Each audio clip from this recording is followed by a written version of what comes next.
The book of Joshua, chapter 24, verse 1. And Yahuah, Joshua, gathered all the tribes of Yasharel to Shechem, and he called for the elders of Yasharel, and for their heads, and their judges, and for their officers, and they presented themselves before Yahuah. I want to emphasize this hierarchy leadership within Israel that many of our people today struggling with that. Nobody can tell me nothing unless I voted for them. I'm going to read this again. You're not my leader unless I voted for him. Even though we didn't say that about Jesse Jackson and Al Sharpton and a whole bunch of other pigs. Dr. King, you know what I'm saying? Even Malcolm. Nobody voted for those guys. But they were there. The heathens picked a couple of them, but really most of them with except for Malcolm. But our people have a strange little tendency when they don't like who's in charge to start talking about who's leading and who's not leading and who made them more or less the boss, if I can use that terminology for those who know what I mean by that. When we say boss and leadership, or when Yah talks about boss and leadership, he's not talking about himself in regards to what he placed down here on earth. The only boss of anything is the sovereign Yahuah, the king of Yasharel. But he did put leadership in play. And if anybody has a problem with that, you better take that up with Yahuah and stop taking that up with men. For Yah teach you the hard way, not to play with him. But let's keep on going. As a matter of fact, for emphasis purposes, what as the saying goes, teaching is repeating until learning has been attained. Again, Joshua chapter 24, starting at verse 1. And Yahushua, or Joshua, gathered all the tribes of Yasharel to Shechem, all 12 of them. And he called for the elders of Yasharel, and for their heads, the heads of each tribe, and their judges, those who were put in place to judge Yasharel, and their officers, those who were appointed different persons of authority within Yasharel. And they presented themselves before Yahuah. Deuteronomy 17 and 15 says what? We should not have any kind of ruler or leader over us except he be king through Yasharel, governor through Yasharel, etc. Now I've belabored that enough. Let's continue on. And Joshua said unto the people, Thus says Yahuah of Yasharel, Your fathers dwelt on the other side of the flood in old time, even Terah, the father of Abraham, and the father of Nachor, or Nachor. And they served other Elohims. And we know about that story in the book of Joshua chapter 11. He said, And I took your father Abraham. This is, he's speaking upon what Yahuah has told Joshua, the prophet, the Messiah, the leader into the promised land. Now you see where they got the lying story Jesus from. Joshua's name would have been Yahushua. But again, not going to waste our time talking about an earth pig named Jesus. That's a lying heathen devil. He just said here, our people, like Abraham's father, Terah, they serve those gods that you hear people talking about in the New Testament in the church now. Whether it be Buddha, Krishna, Kali, Yahuah, Pope Francis, it doesn't matter. The same gods. Different place, different time, but the same old pagan behavior. Verse 3. And I took your father Abraham from the other side of the flood, and led him throughout all the land of Canaan, and multiplied his seed, and gave him Isaac. And I gave unto Isaac Jacob and Esau. And I gave unto Esau Mount Seir to possess it. But Jacob and his children, they went down into Egypt. And I sent Moses also and Aaron, and I plagued Egypt, according to that which I did among them. And afterwards I brought you out. And we're going to talk about that in just a moment.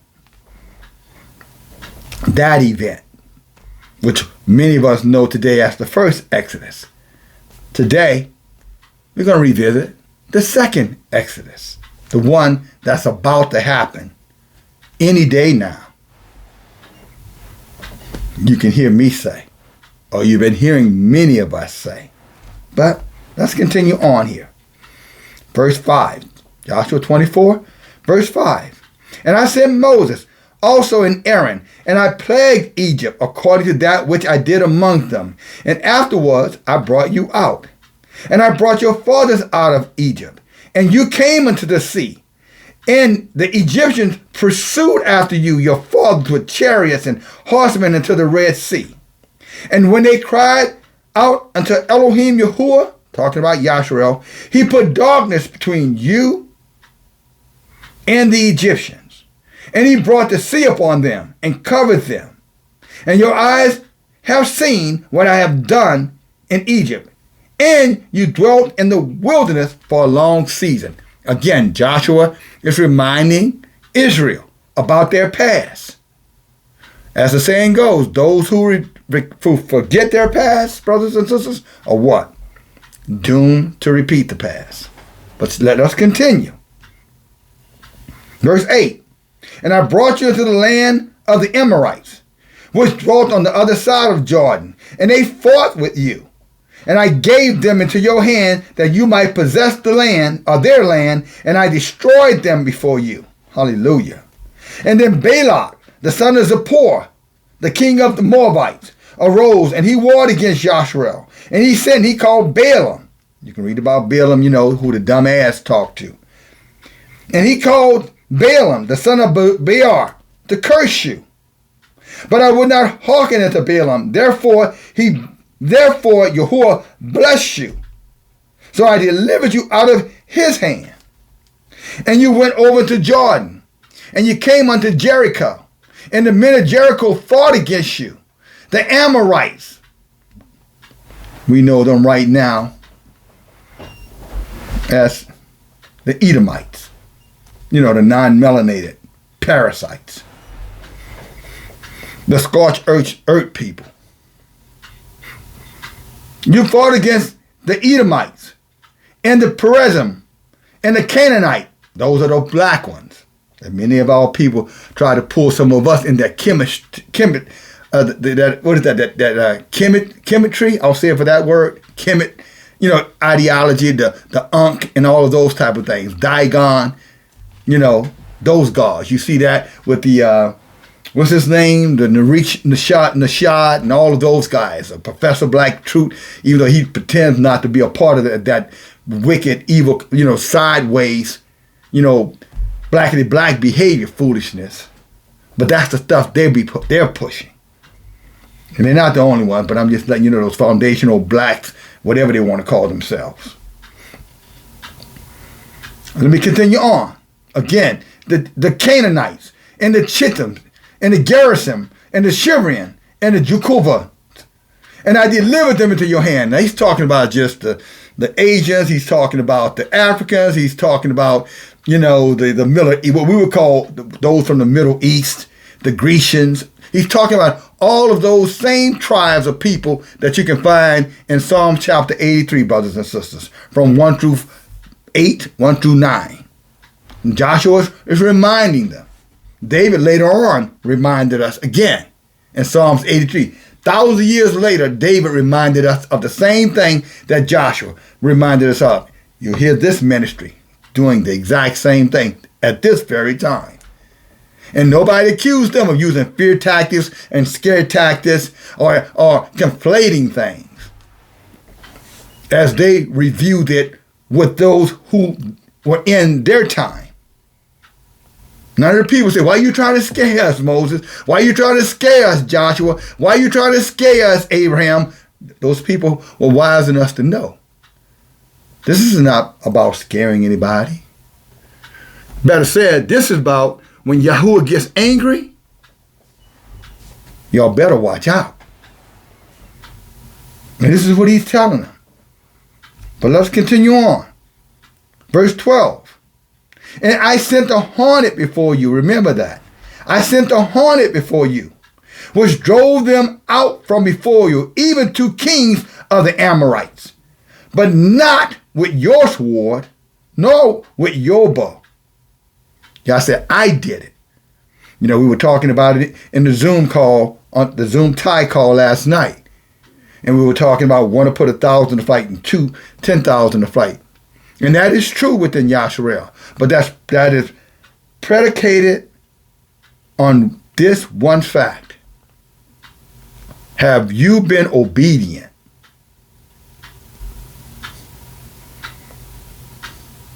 Because there are many brothers and sisters that we hear out here in the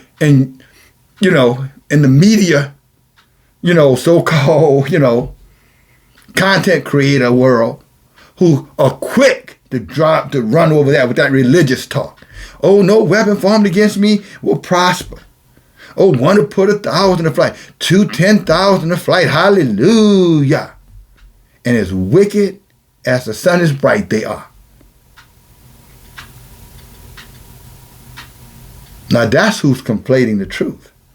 Because if you're not doing Yah's Torah, if you're not obedient, if you have not been, contrite, if you struggle with direction, if you struggle with leadership, then all of those promises in this book that Yah swore unto Yasharel he would do, none of that applies to you or applies to them, whether they quote it or not. Quoting the word is not the same thing as Yah being with you to execute it.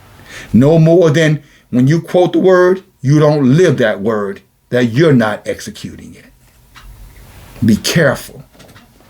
Be very mindful of people who want to run at you with all this knowledge, all this information. Ezekiel reminded us that of in Ezekiel chapter 33. Y'all remember, you following an elder here. I've talked about it many times. So they love the word. They love hearing the word. They like the music. They like the excitement that it creates. But when it comes down to actually doing it, now that's a horse of a different color.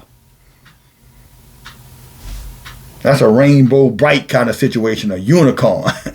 They're not going to do it. But again, we have to compare and contrast just so we are honest with ourselves, so that we can keep things in their proper perspective, understanding, no, you can't put one to flight. No, you can't one cannot put 1,000 to flight. No, two cannot put 10,000 to flight. Of five, 10,000. Of five, 100, 5,000. None of those things apply to anyone who does not apply this Torah as the foundation for which they live their lives. And that includes me, and that includes every single one of you. These promises are only to those who not only understand their past, but also are clear in terms of the past is just nothing of somebody saying, hey, look down the street. Hey, look, both ways before you cross the street. In other words, there is no past in the sense of done away forever. It's just a reflection almost of looking at yourself in a mirror to remind yourself who you are. The past is there to remind us who we are, who we were directed to serve, and what has happened when we did, or we were obedient, and the fury and the anger of Yahuah that many are not watching out for when you go about doing things, or when they go about doing things their own way. And that's always going to make a person feel like they're in control of their lives when they're doing what they want to do. And these same people who want to feel that empowerment, the same ones, when judgments come down the pipeline, for them, like with Haram, Abraham's brother, they don't understand why they lose every single time. You can't serve two masters. We talked about that last night. It's either you or Yahuah without you, but there to guide you. There is no in-between. There is no past. Solomon warned us of that. Nothing new under the sun. Again, all the past is, all this word is a reflection or looking in the mirror. Even if you want to say, using the analogy of driving an automobile, looking at the rearview mirror to see what's behind you so you can be careful when you want to change lanes or maybe you're going a little bit too fast, and there's a police car behind. So our past matters to us as much as our presence does. Where you've been is typically the inspiration to where you're going or maybe don't want to go. Well, let's pick back up here. Again, Joshua 24, verse 13. And I have given you the land. As a matter of fact, let's go to 12. Joshua 24 and 12. And I sent a hornet before you, which drove them out from before you. He's talking about literal hornets. Even the two kings of the Amorites, but not with your sword, nor with your bow. In other words, Yah said, I did it. I did it for you, but I did it. I have given you the land which you did not labor, cities which you did not build, and you dwell in them. All the vineyards and the olive yards, which you planted not, do you eat.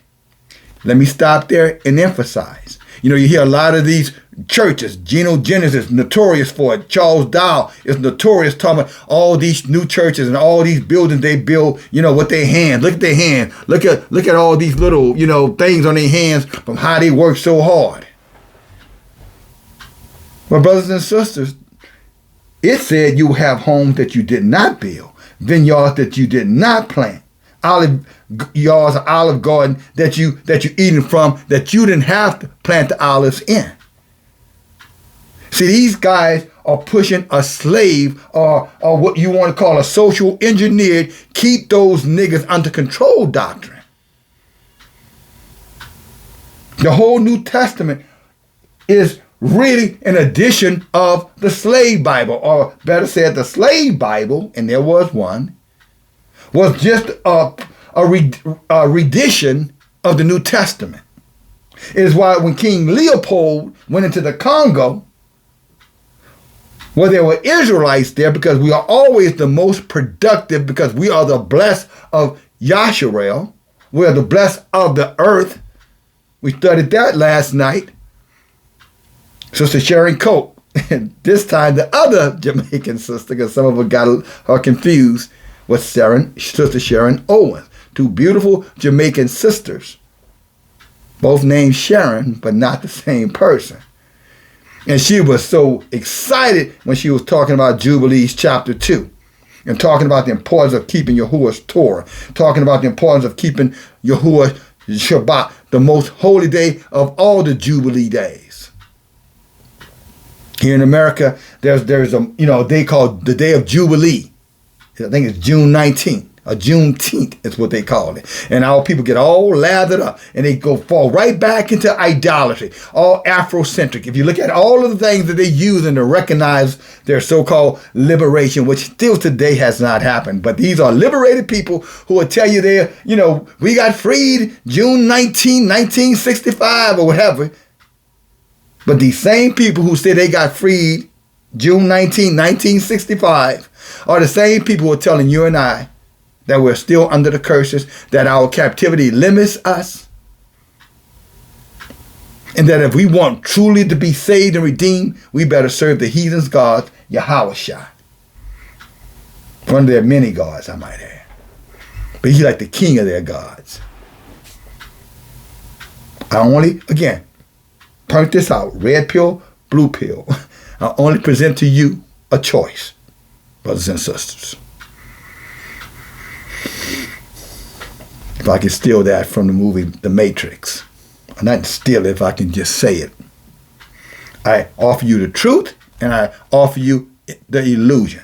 Yah's Torah is truth. All other information is an illusion. You got to ask yourself the question. Do you want the exception to rule the day that will lead you into destruction? Or do you want the truth that will free you from the oppression that religion and all those other ideology, men's way, men's thinking, spiritual, not religious, that kind of stuff, that will give you the impression that you are in charge of your life and there's no consequences in regards to what's going to happen to you at the end of your life. Because you did what you wanted to do, because again, you're in charge. Hiram, Abraham's brother, just to make sure you know I'm not off where we're going here, and we're not going over there, but this is a reminder, because this is what Joshua is doing, reminding our people. My job as a watchman is to remind you. My job as one of Yah's prophets is to remind you. What did Hiram do? What was Hiram sin before Yahuah? He was imperfect because he did not trust Yahuah completely. He trusted, he said, the king, which means all the king's gods. All those things that they were practicing in Babylon. Same thing they're practicing right here in Babylon, pulled forward. Not just here in America. Religion is all over this flat earth. Idolatry and paganism and perversion is all over this earth, brothers and sisters. So when they talk the term of Babylon, they want to talk about it as though Babylon was one little small city that had no influence, or one little small country that had no influence. That's not true. Nimrod ruled the earth during this time. Go read about the building of the Tower of Babel, where the language was confused and people were scattered. All of them working under a one world order or one world government, which is what they've been emphasizing in the governments of all this earth. Russia, China, the United States, the United Kingdom. It doesn't matter. When they meet yearly, that World Economic Forum is to have that little Nimrod talk. What do we need to do for all of us to work together? What do we need to do to set the next agenda? Is it going to be a green agenda? Is it going to be an AI agenda? Is it going to be a genocide agenda? Thought us a vaccine.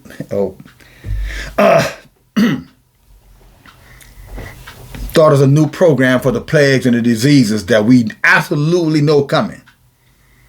Quote unquote, Bill Gates. Nothing new under the sun. Told you, brothers and sisters. But let's continue on. Joshua 24, verse 14. Well, let's go 13 again. And I have given you the land which you did not labor, and cities which you did not build, and you shall dwell in them.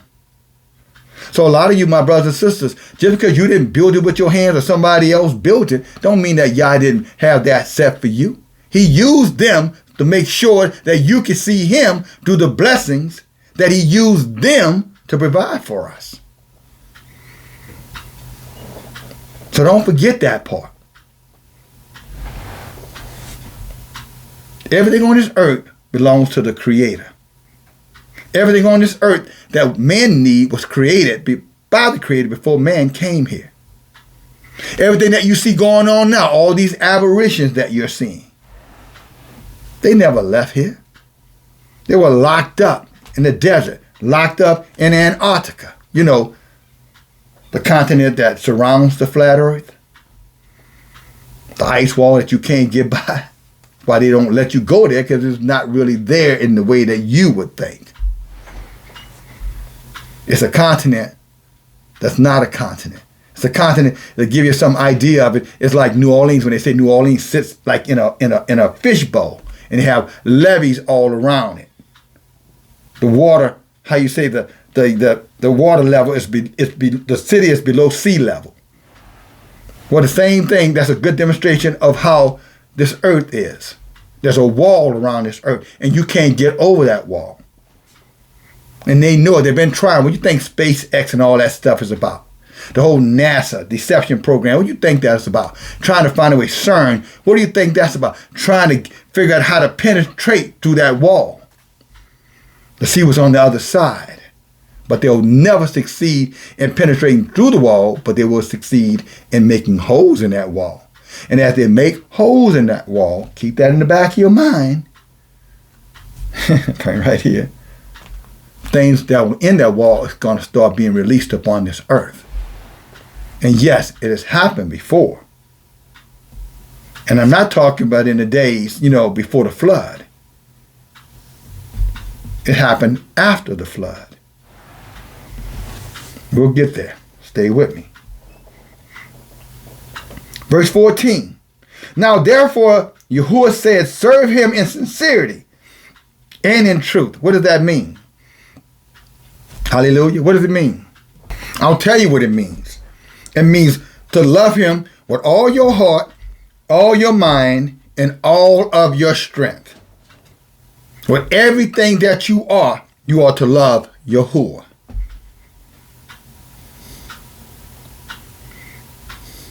Now that's a big ask for many of our people. Because like Haram, they see themselves as God. They see, serving Elohim Yahuah as a choice to make or not to make. And they think that just because they're choosing to follow him or choosing to believe him or not, that somehow or another they're in control of their lives. And just like Haram found out the hard way, many of the people we know, maybe some of you, are going to have that same experience when that fire starts falling.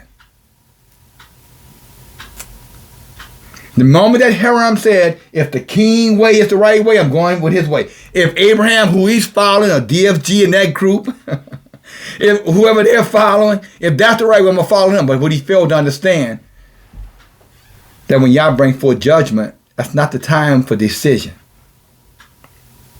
That's the time for consequences. In other words, when Yahuah gets angry, that's the time that they had better watch out. And like I said, he found out the hard way, that his way led him to destruction. His way was considered by Yahuah an imperfect way, or evil. He allowed himself to be imperfect by trusting in himself or not giving his mind, body, and soul. Get it now, brothers and sisters? And this is why 2 Chronicles 16:9 says the strength of Yahuah goes throughout the whole earth. Looking at what? The presence of Yahuah, the spirit of Yahuah, the ruach of Yahuah, to show himself strong on behalf of those whose hearts are perfect towards him. Yet many in religion, the slave Bible, told us nobody could be perfect, which means they were putting a death wish upon us. Because they were implying that it was a fleshly affair. When Yah said, no, it's an eternal affair. Had they emphasized when Yahuah told Samuel to confront Saul about Saul's continual self-centered behavior, doing what he wanted to do, and figuring that, hey, y'all need to understand or y'all need to make room for him. It's when Samuel told Saul, Yah's done with you. He's no longer, going to let you be king anymore. As a matter of fact, Saul, he's going to find a king that has a heart for him.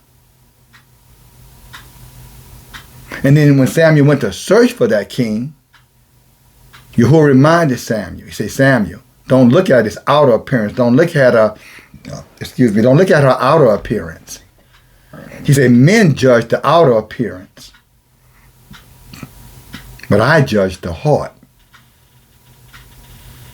So when this book talks about perfection, brothers and sisters, be ye perfect, Yahshua, as he mentioned in Deuteronomy 18 and 13, but learn not the way of the nations around you, because they are sorcerers and enchanters and everything in between. He said, be you perfect before me. What he was simply stating is, love me with all your heart, all your mind, and all your strength. Now you tell me, which one of us can't do that? How isn't that a choice that any one of us can make? But nobody emphasized that. They told us it was about the flesh. It's all about, this, skin and bones. And yeah, your outside is a reflection of what you have on the inside. But your outside, it perishes away with time. But your inside, it's solidified. It ain't going nowhere. It's like that American Express card, don't leave home without it. I think that's the card they used to use that in their commercial. Trust me, you ain't getting out this world without your soul.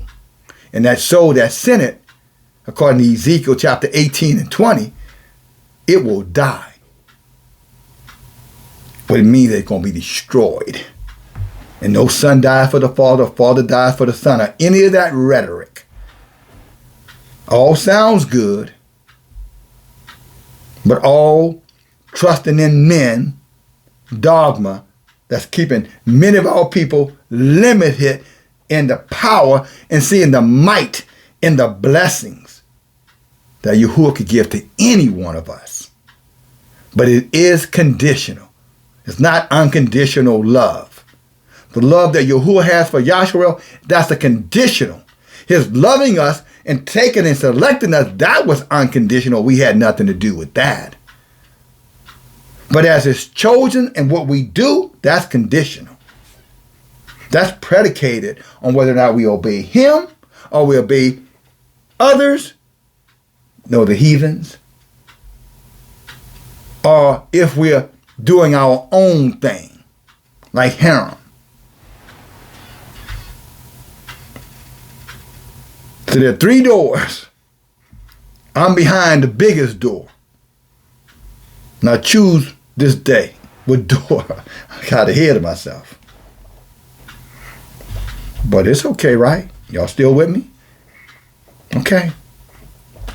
Get them thumbs up going. We're going to get this word out. I'm going to get it in you, and then we're going to get it out. Remember, y'all looking at the inner, then outer. As you hear it in, now you got it. Like David said, let your cup run it over. Let it out. Help push out. Push the word out. Push the truth out. Tell them about the weekly Bible studies. Tell them how it's helping you. And tell them the clock is ticking against them. They're running out of time. That's what Joshua is doing here. That's what I'm doing now. Let's go on. Verse 14. Now therefore fear Yahuah and serve him in sincerity. That means all your heart, all your mind, and all your strength. Or in other words, be perfect before him. And in truth, which means his Torah, his word is truth. Not no New Testament. Book of sorcery. That's why we ripped it out of our Bibles. And I said it before, thanks to Sister Maria, at least with this group, she led that charge. We're going to give credit to who credit is due around here. There's no pride getting in the way. Just honesty or sincerity and truth. Let's continue on. Verse 15. He says, if it seem evil unto you to serve Yahuah. Wow. That don't even sound right, does it, brothers and sisters? Somebody tell you, I know you think it's evil to serve Yahuah. But yet you have a whole bunch of people out there that feels exactly like that. I don't believe in the Bible. The white man wrote the Bible. The Bible is full of metaphors and allegories and this and that. Yeah, it is full of those kind of things. But they're still true. Metaphors and allegories is just to help you gain perspective. Help to make it more palatable, to make it more relationable. Doesn't make it a lie. You know, my mother used to use that old thing when she was trying to, because she had 6 boys. And every now and then she would have to lecture us about our behavior when it came down to girls. And she would say sometimes, you lay down with fleas, boy, you're going to come up with dogs. You lay down with dogs, boy, you're going to come up with fleas. Now, she wasn't calling females dogs because we had 2 sisters. She had 2 daughters. She was reminding us that just because they got something between their legs don't make them special. Just like they got that between their legs, they got a butthole between their legs. Does that make them special? No, they had a way of putting things. Can't make a silk purse out of a silk. You can't make a silk purse out of a pig's ear. So you can't change a person on the outside. That person have to want to change on the inside. And you can do all your little rituals, and that's what men do today. They come up with all these little rituals, self-help books, self-help that. You could live your best life now, etc., etc., etc. Woman die or loose, manpower, all of that stuff that sells books but does not change hearts. There's only one book that can change the heart of any man or one man, and that's the book of truth. We call it the Tanakh. There's only one law that will stand the test of time. We call it the Torah. There's only one people who are going to survive everything that's coming, all the horror that Joshua just described, and I'm going to talk about it a little bit more in a moment. There's only one people that's going to survive it. That's Yahshua. And inside of Yahshua, because there's so much wickedness going on among our people, brothers and sisters, it's going to be only 1 out of 10 of us. That's going, when you go through the fire, Yahuah is going to be with you. When you go through the flood, Yahuah is going to be with you. Isn't that not what Isaiah 43:2 says? That does not apply to all of Yahshua. A blessed nation of all the people, a chosen nation of all the people, yeah, that applies to every single Israelite, no matter where you are, whether you're a Benjamite, a Danite, a Reubenite, a Levite, Yehuda, a Judah.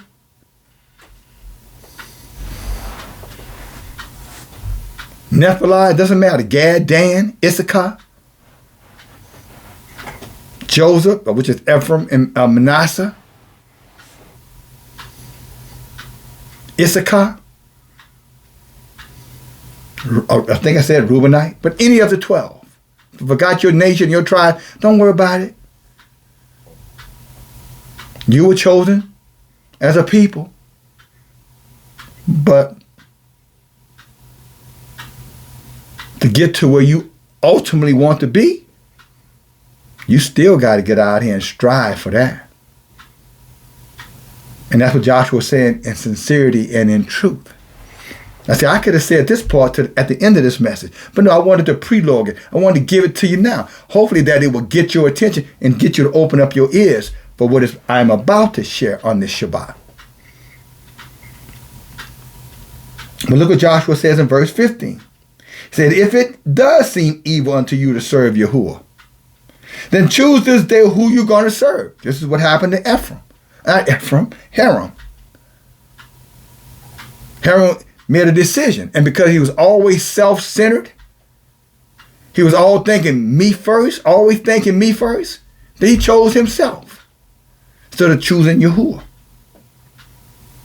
He chose his imperfection.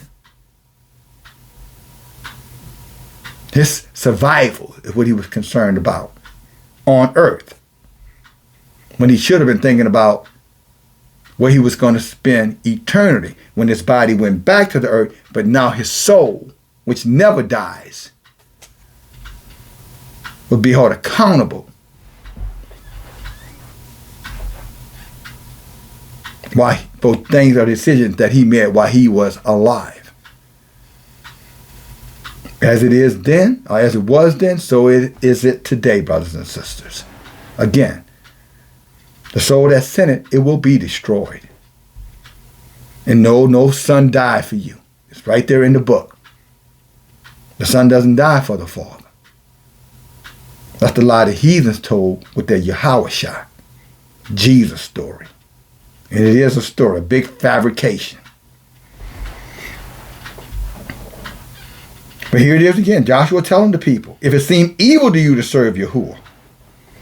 It's amazing how these people go around, or these, those Torah only people, the Yahuah only people. And they say this and they brag and they boast. Claim they're the prophets, the 144,000. But see, when you believe the New Testament and all those lies, you can believe anything. You can believe a spaceship is going to come and beam you up. You can believe some white man on a horse or a black man on a horse coming through the clouds with 1,000 other black men on a horse to swoop you up in a rapture. If you can believe that. Well, I'm not going to say if you can believe that. A lot of you did.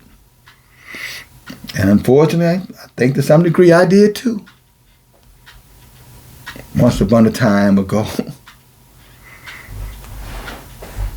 in my darkness, in other words, my ignorance, I was trained that way.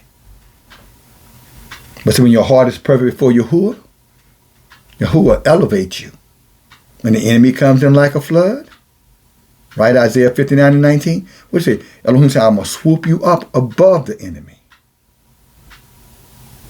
When the enemy comes in like a flood, Elohim said, what? I will lift you up. In other words, you're not going to drown. When that fire comes, you're not going to burn. Because God's going to lift a standard barrier for you. He's going to place himself and his angels there.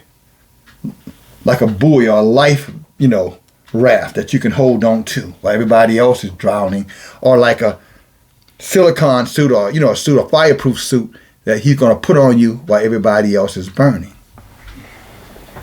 That's Isaiah 59:19's actual meaning. It's a metaphor. So yes, the book does have metaphor, but they're real. They're just taking a very spiritual, hard to understand thing, that's what a metaphor is, and simplifying it so that it's easier to be interpreted and applied. That's why we call this ministry, if you want to call it that, Teach, Inform, Educate, hashtag T.I.E. So that we don't get caught with our head in the sand waiting for pie in the sky religion to do what man on earth can do for himself or herself. That's why Joshua said, choose your choice. It's always been our choice. We just weren't told that. We've always been the chosen. We just weren't told that. We've always been the apple of Yahuwah's eye. Many of us, when we heard it, refused to believe that. But by the grace of Yahuwah, some of us are waking up and beginning to give ear to that. I'm talking about the truth. Again, verse 15. He says, if it seems evil unto you to serve Yahuwah, okay. He says, if you think it's the wrong thing, okay. He says, okay then, make a decision, brother. Make a decision, sister. Make a decision, mama, daddy, son, daughter, man, woman. He said, make a decision. He said, choose this day whom you're going to serve, whether it be the idol gods of your fathers, all the religious ones, which your fathers served on the other side of the flood when we were in Egypt. We'll get there. Before the first Exodus. Or the Elohim of the Emorites, that means Rome, Catholicism, the charismatic movement, Voodoo, Islam, Hinduism, atheism, Confucianism, Judaism. The Elohims of the Amorites, in whose land that you dwell. So obviously, we know that is true. Look at all the religions that we practice in wherever we live on this flat earth. Our brother Davidson over in Papua New Guinea talks about all the Papua New Guineans who are Christians over there. Our brother Caitlin, who's native Haitian, talks about all the Christians or the Catholics that are in Haiti.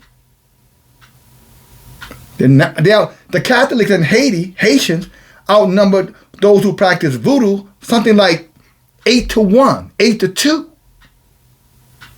Haiti is full of a bunch of Christians.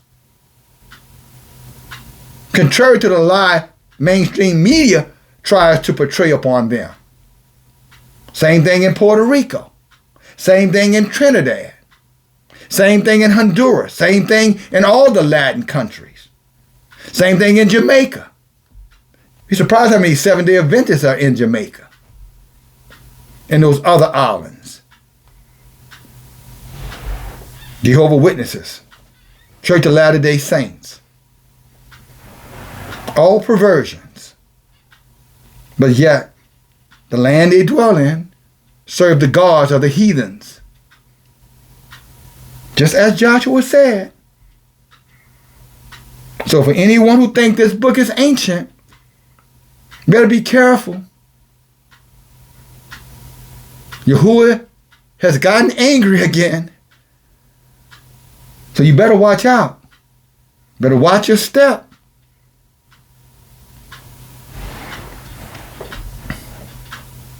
But he says, the Elohims of the Amorites, in whose land you dwell. But as for me and my house, this is Joshua speaking again. He's making a declaration of independence.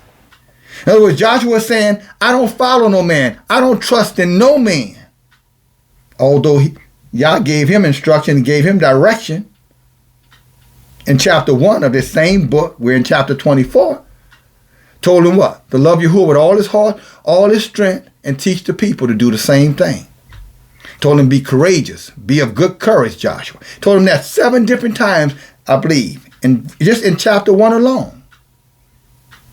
When Moses spoke in Deuteronomy chapter 18, verse 18, he said, a man like unto myself, him you will listen to. He was talking about, in that instance, Joshua. But it wasn't just limited to Joshua. It was a generational thing. The Torah is for all generations. Sister Sharon Coke brought that out last night when we were reading, again, Jubilees chapter 2. Start reading about verse 17. Read all the way through.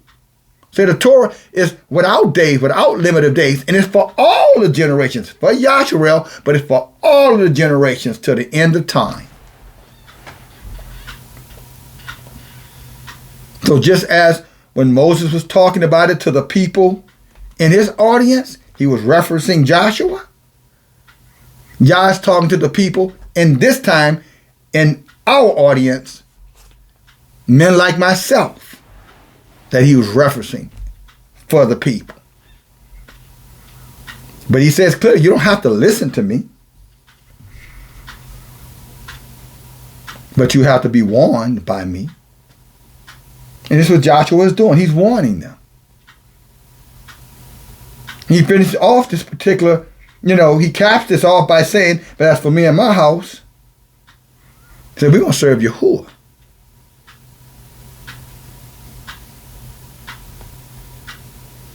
We're going to serve Yahuah. And he wasn't just talking about, his children, his wife. Didn't really talk about his wife, so I don't know particular what his marital situation was in terms of, that. But he was talking about everybody that was under his leadership. He said, Joshua was saying, if you're under my leadership, as I follow Yahuah, you follow me.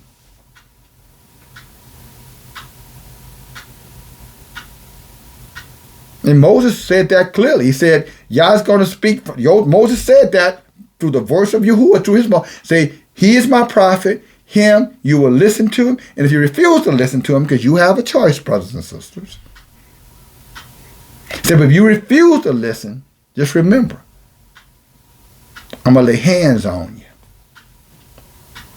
Sort of like Nehemiah told those wicked vendors who wanted to be selling to Judah and the rest of our people in Nehemiah chapter 13 on the Shabbat. So if you don't get out of here and get away from here with your merchandise, so I'm going to put my hands on you.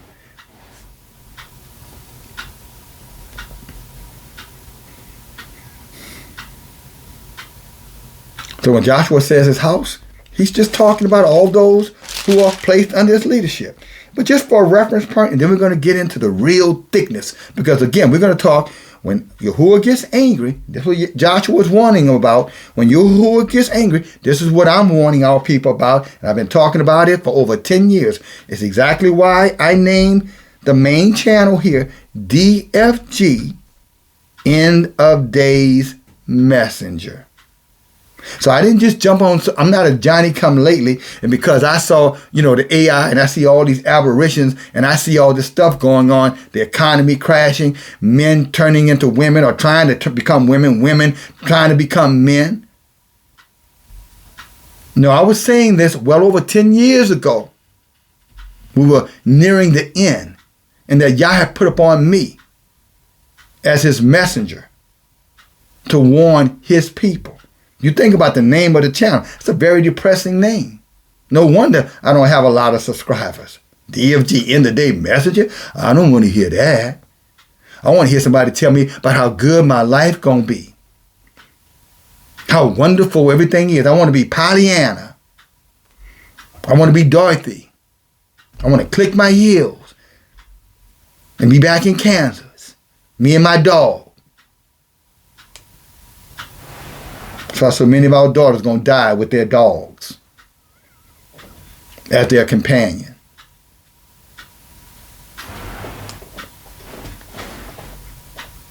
Because what Yah requires of them, as a daughter of Zion, they don't want to do it.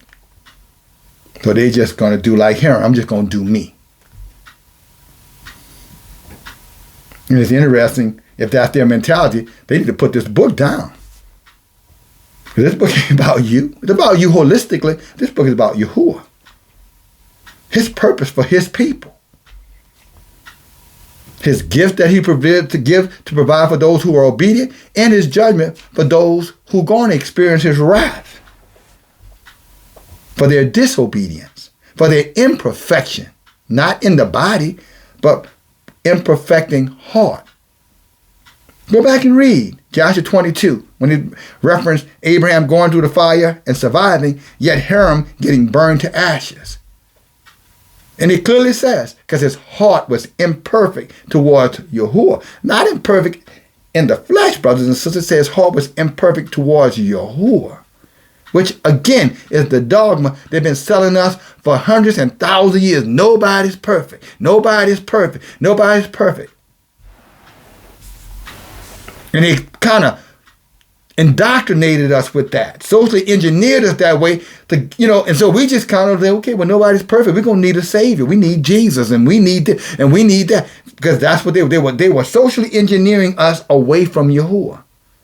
Because they told us we just needed to love him with all our heart, all our mind, and all of our strength, and he would bless us, he would prosper us, he would do us no harm, he would give us a great future, Jeremiah 29:11. That if we trust in Yahuah with all our heart and lean not to our own understanding, in all of our ways acknowledge him, and he would direct our path, Proverbs chapter 3, verse 5 through 7, we would actually be the head and not the tail, Deuteronomy 28, 1 through 15.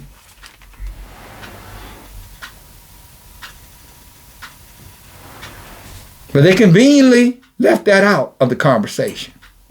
And now you know why.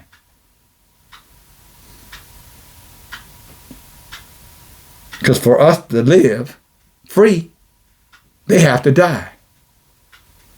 That's exactly why 2 Ezra 6:9 says what? Esau is the end of the world. Jacob is the beginning of the new world which follows. That's you, brothers and sisters, if you're an Israelite. a righteous servant of Yahuah, Israelite. One who loves Yahuah with all your heart, all your mind, and your strength. A perfect Israelite. One who understands that sincerity means you do it, not talk about doing it. Truth means you're not scatterbrained over here reading all this other kind of stuff and projecting all this kind of stuff to create confusion. When you can stay right here in this Torah and be aligned. That's what truth looks like. And grow and learn. And then when you get that knowledge so that you can grow and learn, like we provide on Wednesday nights, and both of these channels, I might add, is about teaching, that you can grow. You can be like a tree planted by the rivers of water. That your leaf will not wither. That the things that you do prosper. Whatever you set your hands to. Just like Yah promised Abraham, all through all the nations of the earth, they would be blessed through Yasharel. We talked about that last night. The heathen twisted up and said, no, Abraham died for everybody. That's all-inclusive. It's a lie. He was talking about Abraham's seed. He was talking about Isaac's son, Jacob. We know him as Yasharel. His seed. Remember, Joshua reminded us that in 24. So out of Isaac came two. One went to Mount Seir, and the other went into Egypt. Yasharel, the promise, the children of the promise. The 12 tribes.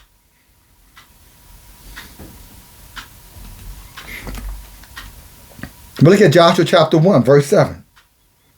As a matter of fact, let's look at Joshua chapter 1, verse 5.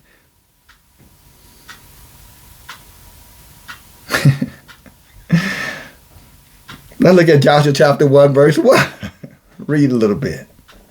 Now, after the death of Moses, a servant of Yahuah, it came to pass, after the death of Moses, a servant of Yahuah, after the death of Moshe, a servant of Yahuah. So don't tell us we can't serve Yahuah. Yes, we can. And we don't need no goddamn Jesus to do it. And I say it's damn as we don't need him. Or no Buddha, no Krishna, no Kali. And you don't need yourself doing your own thing. That ain't going to cut it either. We've already talked about Aaron. Joshua already told all of us we have a choice. But you better choose right if you expect to inherit all of the blessings that are in store for those who await God's final judgment. Look at verse 2. I'm in Joshua chapter 1, verse 2. He says, and Moses my servant is dead. Now therefore arise and go to this Jordan, you and all this people. This is the house. When Joshua asked for me and my house, I'm only bringing this as a point of reference, brothers and sisters. So you'll know that he wasn't just talking about his children and his wife. He wasn't just talking about those inside of his household, is what I'm saying. He was talking about all of those who were under his leadership. All those who had accepted leadership. Remember we talked about the judges, all of them came. The elders came, remember that? The rulers came. In the beginning of Joshua 24, all of them came before, Yahuah. This is what he meant by household.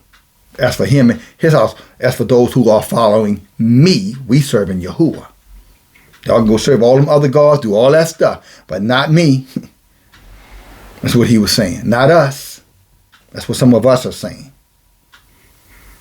Look what it says, verse 2. In every place that the sole of your chapter 1, verse 2, Joshua. Now Moses my servant is dead. Now therefore arise and go over to this Jordan, you and all this people, unto the land which I do give to them, even the children of Yasharel. Every place that the sole of your foot shall tread upon or walk upon, that I have given you, as I said to Moshe. That's why I say all these people talking, I got to build this, I got to build that. Y'all say, if you're blessed, I'm going to have somebody else build it and you going to dwell in it. I'm going to have somebody else plant it and you're going to eat from it.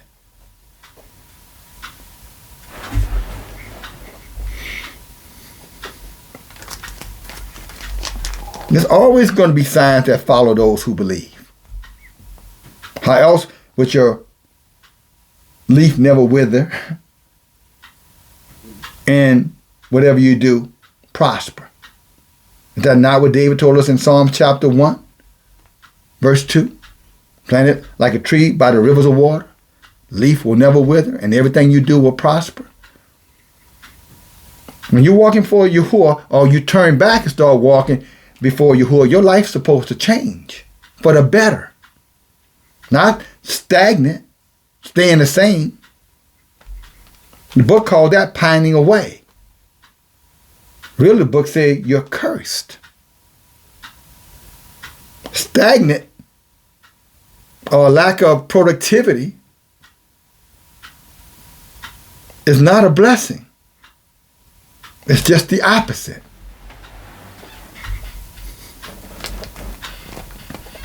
Don't forget that. There should be evidence that back up. Did not Joshua say that? I'm sorry, Jeremiah 17:9 say that? 17:10 say that? 17:8 even said, you'll be like a tree planted by the river of waters. So really Jeremiah was repeating, David. And David was repeating what you just heard right here, Joshua. I'm repeating right now the same thing that they said. That's how you know I'm Yah's prophet. I'm not teaching some other kind of way. I'm not teaching the heathen's religion, the heathen's customs. No, I'm teaching Yahuah's word. Yahuah's way. The creator way. The most high Yahuah, his way. The sovereign Eluah, his way. Just as Joshua was instructed to do. But just like Joshua said, men in Israel refused to do. They want to serve themselves or the gods of the heathen gods in the land for which they dwell, because they think that's fun. They want to have fun with their life. I want to enjoy my life. Miserable as hell, but still talking about they enjoying themselves. Lonely as hell, got to get dogs for companion, but they're enjoying themselves. Working the sun come up, the sun come down. Still don't have enough, but yet they're enjoying themselves. Won't answer their phone because they think it's a bill collector, but still professing to living their best life, enjoying themselves. When they could have just simply made a decision, I'm going to serve Yahuah, and then I'm going to wait on his promises. Because he's not a man that he should lie, nor a son of man that he should repent for lying. Numbers chapter 23:19. Now come on, let's go. We're getting there. Verse 3. Say, every place that the sole of your foot that dwells upon, that I have given unto you, as I said unto Moses. From the wilderness of this Lebanon, even to the great river, the river Perat, and all the land of the Chittims, and unto the great sea towards the going down of the sun. That's going to be your coastline. There shall not any man be able to stand before you all the days of your life. This is Yah's promise, Yasharel. Want to put 1,000 flight, 2 10,000. When we're serving Yahuah, just for a point of reference. Said, there shall not be any man able to stand against you all the days of your life. He said, as I was with Moses, so will I be with you. This is what he's telling Joshua. This is what I'm telling you all. He said, I will not fail you, nor will I forsake you. So that means we wouldn't need another Savior. We wouldn't need another Redeemer. Otherwise, we would be a forsaken people. And he said, I will not forsake you if you obey me. But he said, but be strong and be of good courage. For this people you shall divide for an inheritance the land, which I swore or promised unto your fathers to give them. Only be strong and very courageous, that you may guard and do according to all the Torah, which they want to tell us was done away with. I want to tell you don't have to keep it.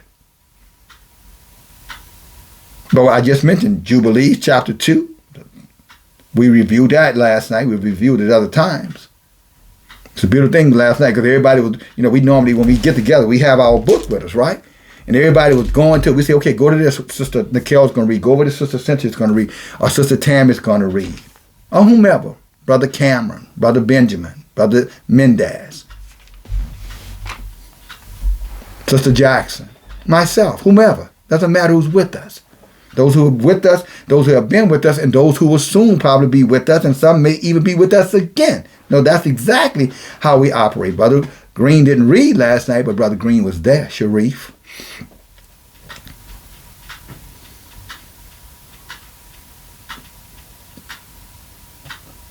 Because I know the power of this word. So I'm always going to be pushing that food to you so you can eat, so you can be strong. And it was a beautiful thing because everybody had it highlighted in their Tanakh. They already had the scripture highlighted. And you know the one thing we all had in common? Because most of us had the same things highlighted. You know why we had that? For you brothers and sisters who don't know why? Because many of those people who are with us on a Zoom call are with us every Wednesday night in the Tanakh studies. Now, whereas your Bible's sitting there with nothing in it, their Bibles are full of knowledge and information, full of nuggets, for which they can go to in their times of trouble. That's why no weapon formed against them will prosper. That's why every tongue that rises up against them, Yah's going to judge it. Because this is the promise for the righteous servants of Yahuah. Now tell me again why you don't have time to be with us. Oh, because it's late and you're tired? Well, Sister Sharon Coke was with us. She's with us most Wednesday night Tanakh studies. She was with us last night on the Zoom call. Now, you say, well, why are you bringing up Sister Coke? Well, first of all, she's my dear sister and I love her. But beyond that, the sister's in the United Kingdom. So when we were together in Eastern time where I was, it was 8 o'clock. On the West Coast, where Sister Nicole was, it was 5 o'clock in the afternoon. But where Sister Sharon was, it was 1 o'clock in the morning. And she was just bright-eyed and bushy-tailed as the rest of us, excited like she always is about Yahuah and the Word and standing with her elder, DFG. And she didn't find that to make herself lesser by saying she stood with me. She said, I feel proud to stand with him. Because like Moshe, Joshua was proud to stand with him. Or like Joshua, many people in their house, they were proud to stand with Joshua because Joshua was standing on behalf of Yahuah. And they understood wherever Yahuah is or whoever Yahuah is with, whoever Yahuah is talking through, that's exactly where I'm going to be.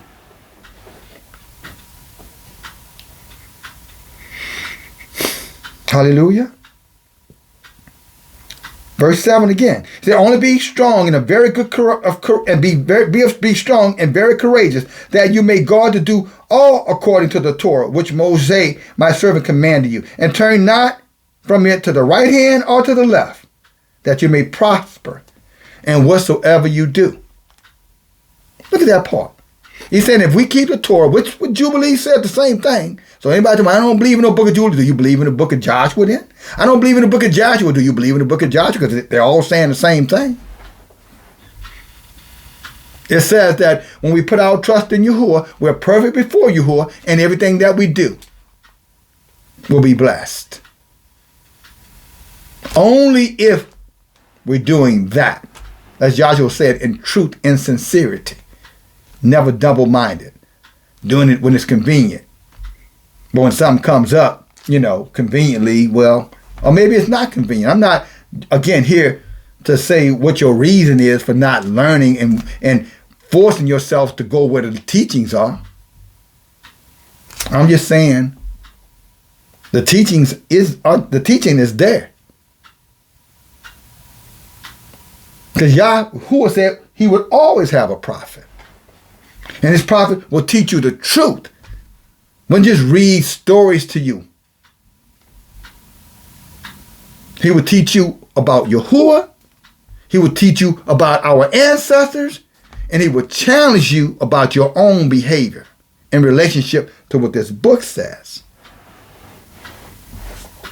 Sister Arusha last night was with us, and she was saying, Elder, when you were talking about Saul and David in 1 Samuel 18, when you did the message, she said, I was looking at that, and I kind of say, is there some type of correlation between, the envy and the jealousy with us and the heathens? The heathens, they lean to us because we bless everywhere we go, just like Yah told Abraham, to all the nations, all the world will be blessed through Yasharel? I didn't forget what I said a little earlier.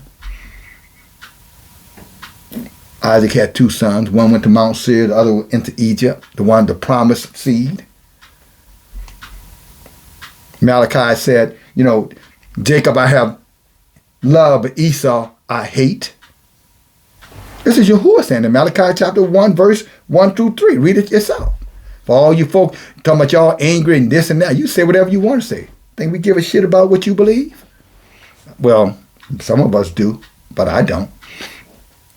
Joshua wouldn't have cared about what you said. Moses wouldn't have cared about what you said. And David probably would have decapitated their asses for saying it. Just for reference points. Bookends, Verse 8, and this disciple of the Torah shall not depart out of your mouth, but you shall meditate on it day and night, just like Psalm chapter 1, that you may guard to do according to all that is written, like Deuteronomy chapter 6, 5 through 16, and be prosperous, just like Jeremiah 17, 8, 9, and 10,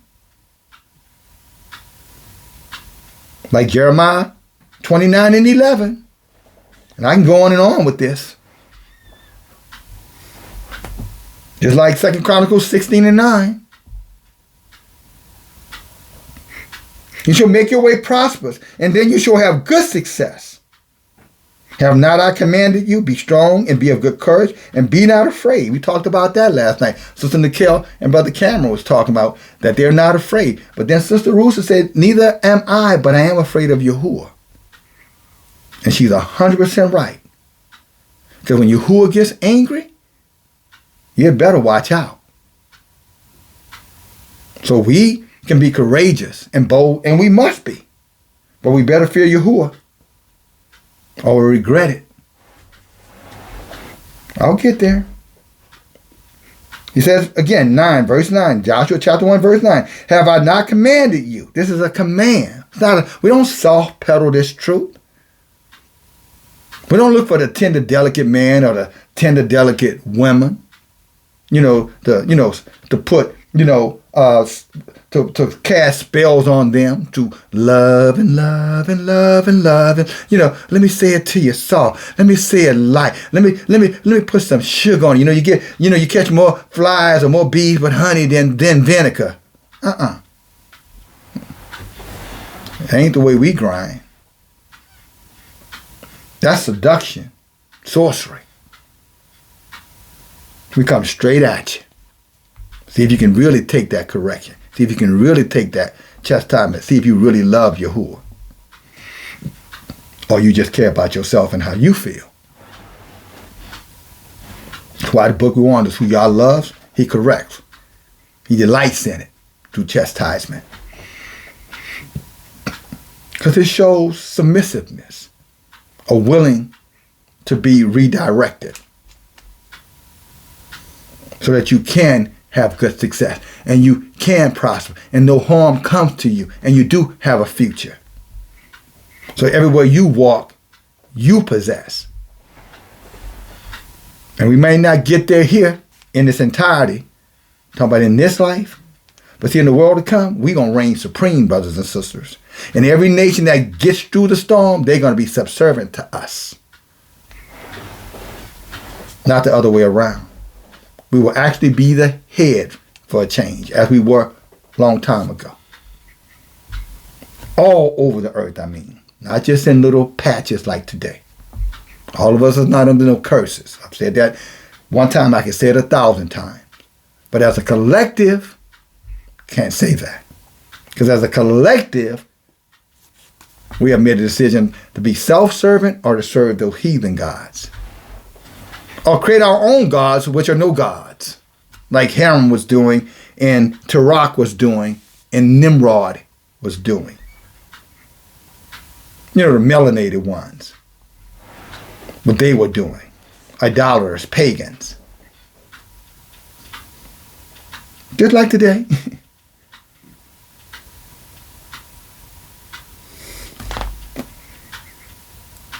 Have I not commanded you?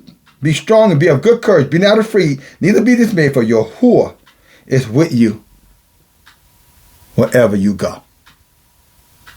So that's the confidence and the strength that I have within myself.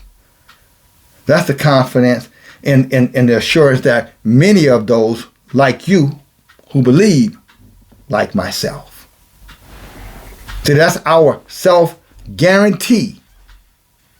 So we don't have to be selfish. We have to be selflessness. We got to practice selflessness. We don't want to be like Hiram, who's only thinking about his own soul survival. We want to be like Abram, who had 4 gates.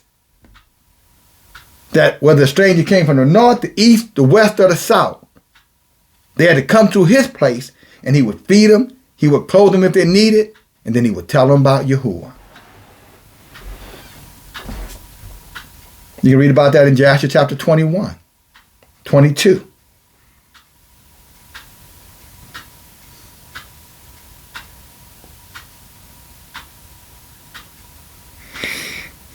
As I'm saying to each and every one of you, brothers and sisters, we've read about it in Exodus. I mean, there have been conflated stories. Our Sister Nikhil was talking about, they're doing a whole thing on one of those channels about David and Saul using the Edomites, of course. Culture vultures, you know how they are. Always pretending to be us, but they're not.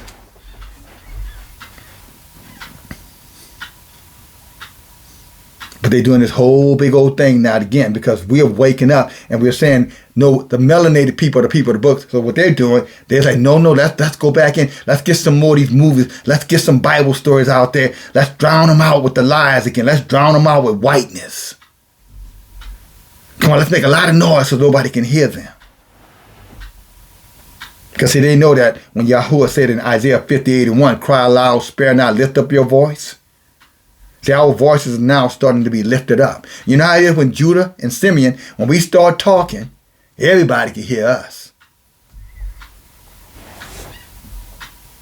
But those heathens are going to do everything in their power, and they're going to use everything in their hands to try to drown us out, try to whitewash the truth again. But they're not going to succeed this time. See, what they don't realize, the party's over for them. But even worse, many of us in Yashrael, we don't realize it either. So we're still celebrating what they celebrate, still honoring what they honor, still walking after their ways, their religion, their ideology, what they see as success. Never realizing that it's curtain call time now. You know what a curtain call is? The concert's over with. The group is coming out to take one more bow. They ain't performing. They just coming down to say, we're done. Bye-bye. We're at that point now. Yah anger has been stirred up. Now they're about to see the wrath of Yahuah. And just being an Israelite is not enough for you to escape that wrath. You're going to have to be serving Yahuah in truth and sincerity.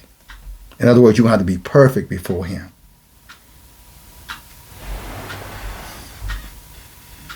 And some of us are. And I don't want to get into name calling because I'm always going to miss somebody. But we all know who you are. And I know who I am. And nobody going to tell me I can't be perfect. You can say what you want to say. I don't give a crap. You can say whatever they want to say. I know my heart is perfect towards Yahuah. Right now, it's 4:35 in the morning, Eastern Time. I've been talking now over an hour and 20 minutes. So what time that means? I got to do the math. What, 3 o'clock this morning? Shabbat. And by the way, Shabbat Shalom Yahweh. I didn't forget. But y'all know the elder, I'm going to follow Yah's way. When I say Shabbat Shalom, I'm just saying, hey, good morning. It's Shabbat again, the most holy of all the days. The most holy Jubilee of all the Jubilee days. For all you Juneteenth people, you're doing Juneteenth, but you're not, keeping the Shabbat.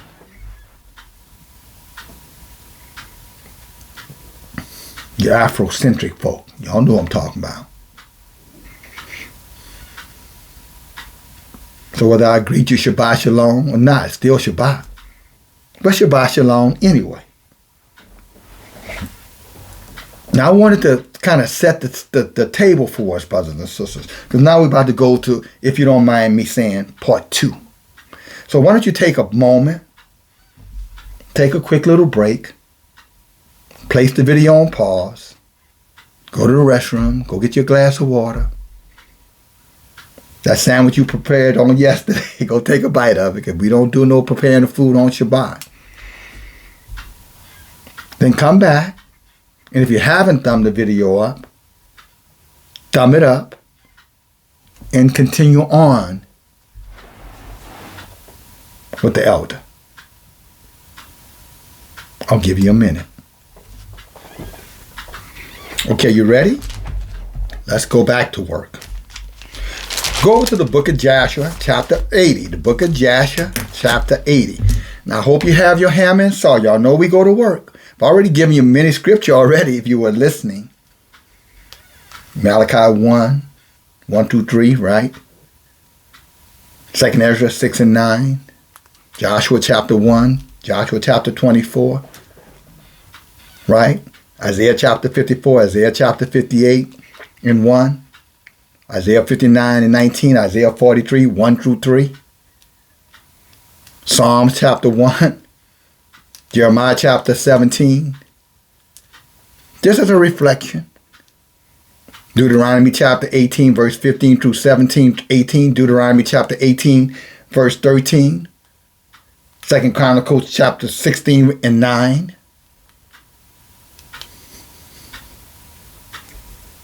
Okay? Let's go to work. Oh, did you thumb up the video? Are you working with me for the people? Or are you just sitting there listening?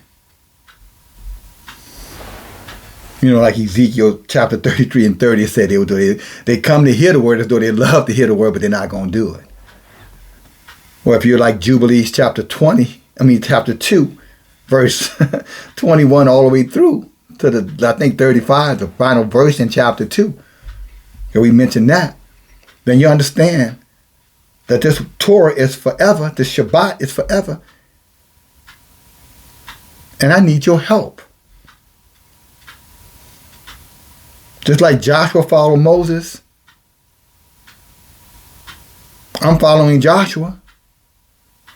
I need your help in following me so we can create other followers and lead them out of the wilderness. Yeah, what wilderness, you ask? Good, hallelujah. How the old saying? I'm glad you asked. So thumb it up. Not because you want to, thumb it up because you're being asked to. In your obedience, you will do. Hallelujah. Okay, the book of Joshua. Now we're going back. We're going to review the Exodus, the first one, because the second one is already right up on the horizon. It's coming. And I mean, it's coming fast. Look at all the stuff that's going on around us with AI, artificial intelligence, with the DOGE, the Department of Government Efficiency. Look at what's going on with Putin and what's going on with the president of China. How many of you are familiar with the term codifying? Codifying, not codifying. It's where that they are able to now put a chip in your brain. If you're a convict, you committed some horrendous crime, they now have the ability to give that person at the day of sentencing for the crime they committed 2 charges. You can serve the rest of your life in prison, or you can just put this chip in your head, and this chip is going to make you dread every time you think to do something wrong. That chip in your head going to literally have you having an anxiety attack or just flat out breaking down crying. It's going to totally make you docile. Every time you think of doing something wrong. This technology is already in place. I'm going to put that in the link, or at least in the comment section. You can look it up for yourself. And in a very, very, very new future, they're going to offer that. So instead of going to jail, you just get maybe a vaccine or maybe a chip. And they've been working on that. Brother Mendez and I were talking about that years ago. That's going to cause you to be docile. Why do you think they're doing all this gender mixing right now, brothers and sisters? They're kind of making it look normal. Women looking like men, men looking like women. So that when the stuff goes into effect, it's not going to be a strange thing to see men crying. Especially Judah. You know, Judah had that propensity to go too far. Always overdoing stuff. Not the right stuff.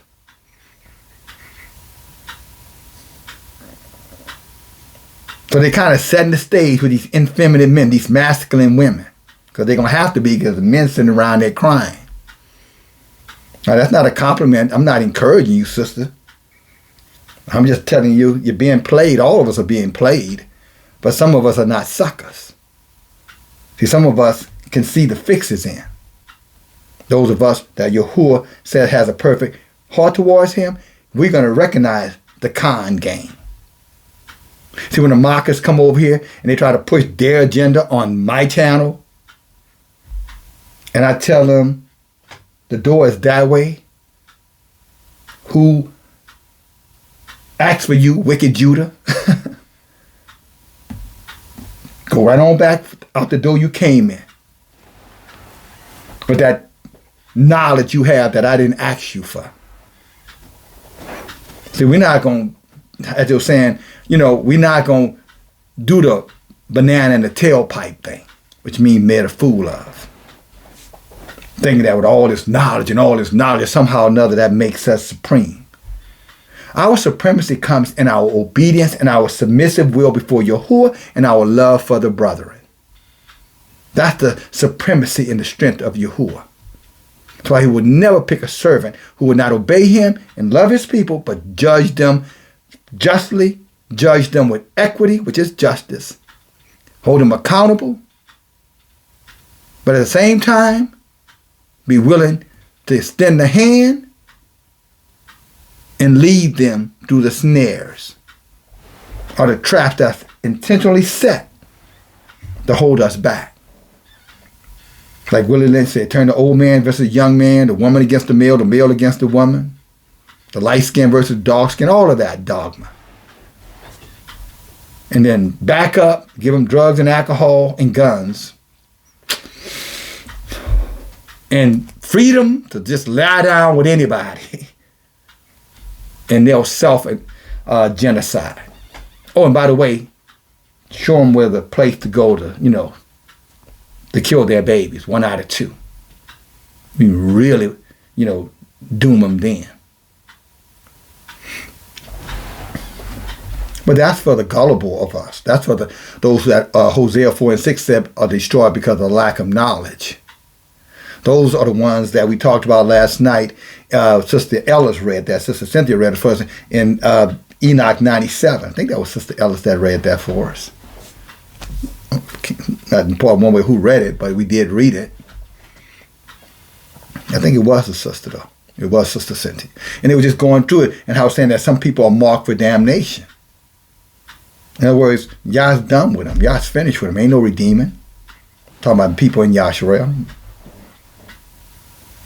They like Saul in 1 Samuel when Saul was in there prophesying and praying. And then as soon as he finished prophesying and praying, he picked up a javelin and tried to kill David with it. And that's why Sister Rusa was saying it kind of reminds me of that, like an Exodus. Kind of, you know how it's compared, how did they warn us? Saul was being blessed because he had David under his thumb. But now David is starting to wake up and now Saul is getting intimidated. See, the same thing is happening. We're starting to wake up and these heathens are starting to get intimidated. These heathens are starting to become uncomfortable with us. And just like Saul, they're going to do everything in their power to annihilate us. Whether it be through mandates, whether it be through poverty programs, in other words, taking social programs away, that for all intent and purposes, shining the spotlight on them when they would try to practice their racism, their bigotry on us. The little corporations never stopped doing it, but the bigger corporations, the public corporations, the Walmarts and the Targets, and all of those who now no longer embrace DEI, see, they wouldn't discriminate against you because their shareholders would have had a say about that. And if those shareholders sold their shares or backed off, their stock price would drop, and ultimately they would go out of business. So there was some accountability there to keep them from discriminating. But now that Dodge is here and all these cuts have taken place, all the watchdog people are now been fired. Now they're on the fast road to bringing back Jim Crow. And if you don't know what Jim Crow is, you need to look it up. Jim Crow is synonymous with Make America Great Again. So for all you Israelites out there who are, forever Trumpers, you might want to go read about what happened to our people in the early 19th century after we were so-called emancipated. It's being said now that Trump is saying, well, all those people that lose their job, we closing the borders, and we won't need the Mexicans to pick our fruit, to plant our fruit. We won't need, the immigrants from around the world to come to America to be that servant class for us. No, we're going to make those who lost their jobs, because we cutting those jobs out. And if they still need help or want, subsidized housing or food stamps because they can't afford the food or whatever, then yeah, we're going to put them back in the fields. This is being discussed, brothers and sisters. We're going to put them back in the fields. And our pay for them is going to be room and board. That's going to be their pay. And a chicken in the pot for every household. That's for those of you who eat the chicken. I know some of you don't, and that's okay. Nothing wrong with keeping things out your body that you don't want in them. That's really is a sign of intelligence. But that was the Huey P. Long thing in 1935. Every house will have a chicken in the pot. That was his poverty program. So Trump's poverty program is he going to lay all of our brothers and sisters off because there's no protection now for you. Like it wasn't in Jim Crow, no protection. The servant jobs were always available to us, and those jobs are coming back. And if you plan to eat and survive, since you don't need a man, you might be out there picking somebody's cotton, sister. So you might want to get that weave out your head, start wearing that natural again, because you're going to be a whole lot of sweating going on. Sister Nikhil was reading Isaiah chapter 3 for us, and there's going to be a whole lot of stench going on too. And a whole lot of dying for many of our brethren. Some in war, some in violence from those heathens, creating a siege around us. Read about that in Nehemiah chapter 15. Start reading about verse 16. Read on down to verse 19. How your neighbors, all these people who you thought were your friends, all these people that you thought had no problem with you because you didn't have a problem with them. And now the famine has come. And they're not so neighborly anymore. They're going to kick your doors in and steal all your stuff. And in the meantime, ravish you women who just got dogs to protect you. Or just your gun. You're going to learn the hard way that you should have listened. While you still had the time. It's there in the book. All of it. So when the sister was doing that compare and contrast, talking about Sister Arusha, that's what she was saying. And I told her, the young woman, I said, that's a good analogy. It's not exact, but it's I can see how you can, get that out of, the message. But I told her, stop right there because y'all had given me this message. Okay? The one you have already heard. Now we're going to part 2. Now we're going to the part where the rubber meets the road. When Yah gets angry, you better watch out. Here's why. Check this out. The book of Joshua, chapter 80. And at the end of 2 years, Yahuah again sent Moses to Pharaoh to bring forth the children of Yasharel and to send them out of the land of Egypt. And Moshe went and came to the house of Pharaoh, and he spoke to him the words of Yahuah. See, this is why you want to be, brothers and sisters, with a teaching where Yahuah is being emphasized, not these other Elohims. Yahuah, Yahuah, Yahuah. However you pronounce it. Just don't call it no goddamn Jesus or Yahuah or no Buddha or Kala. Don't get tricked into making a name out of a religion.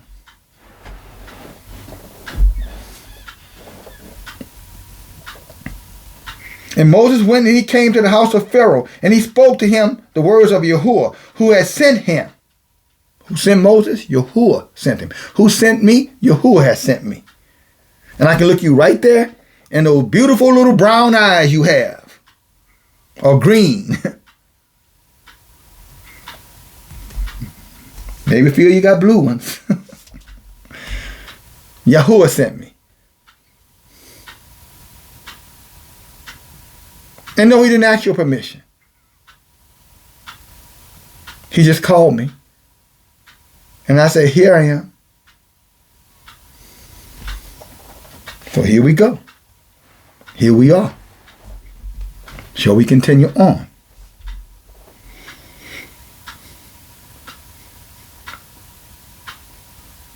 And Moses went to the house of Pharaoh, and he spoke to him the words of Yahuah, who had sent him. But Pharaoh would not hearken unto the voice of Moses, like many won't listen to our voices. We get it. And Elohim roused, or he stirred up, his might in Egypt upon Pharaoh and his subjects. And Elohim smote Pharaoh and his people with very great and sore plagues. Another word for plagues, brothers and sisters, is diseases.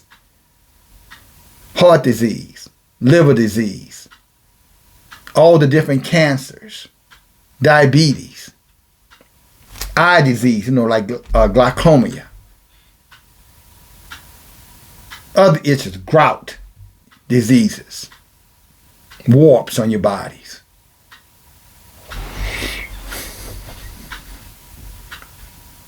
Sterilization of your bodies.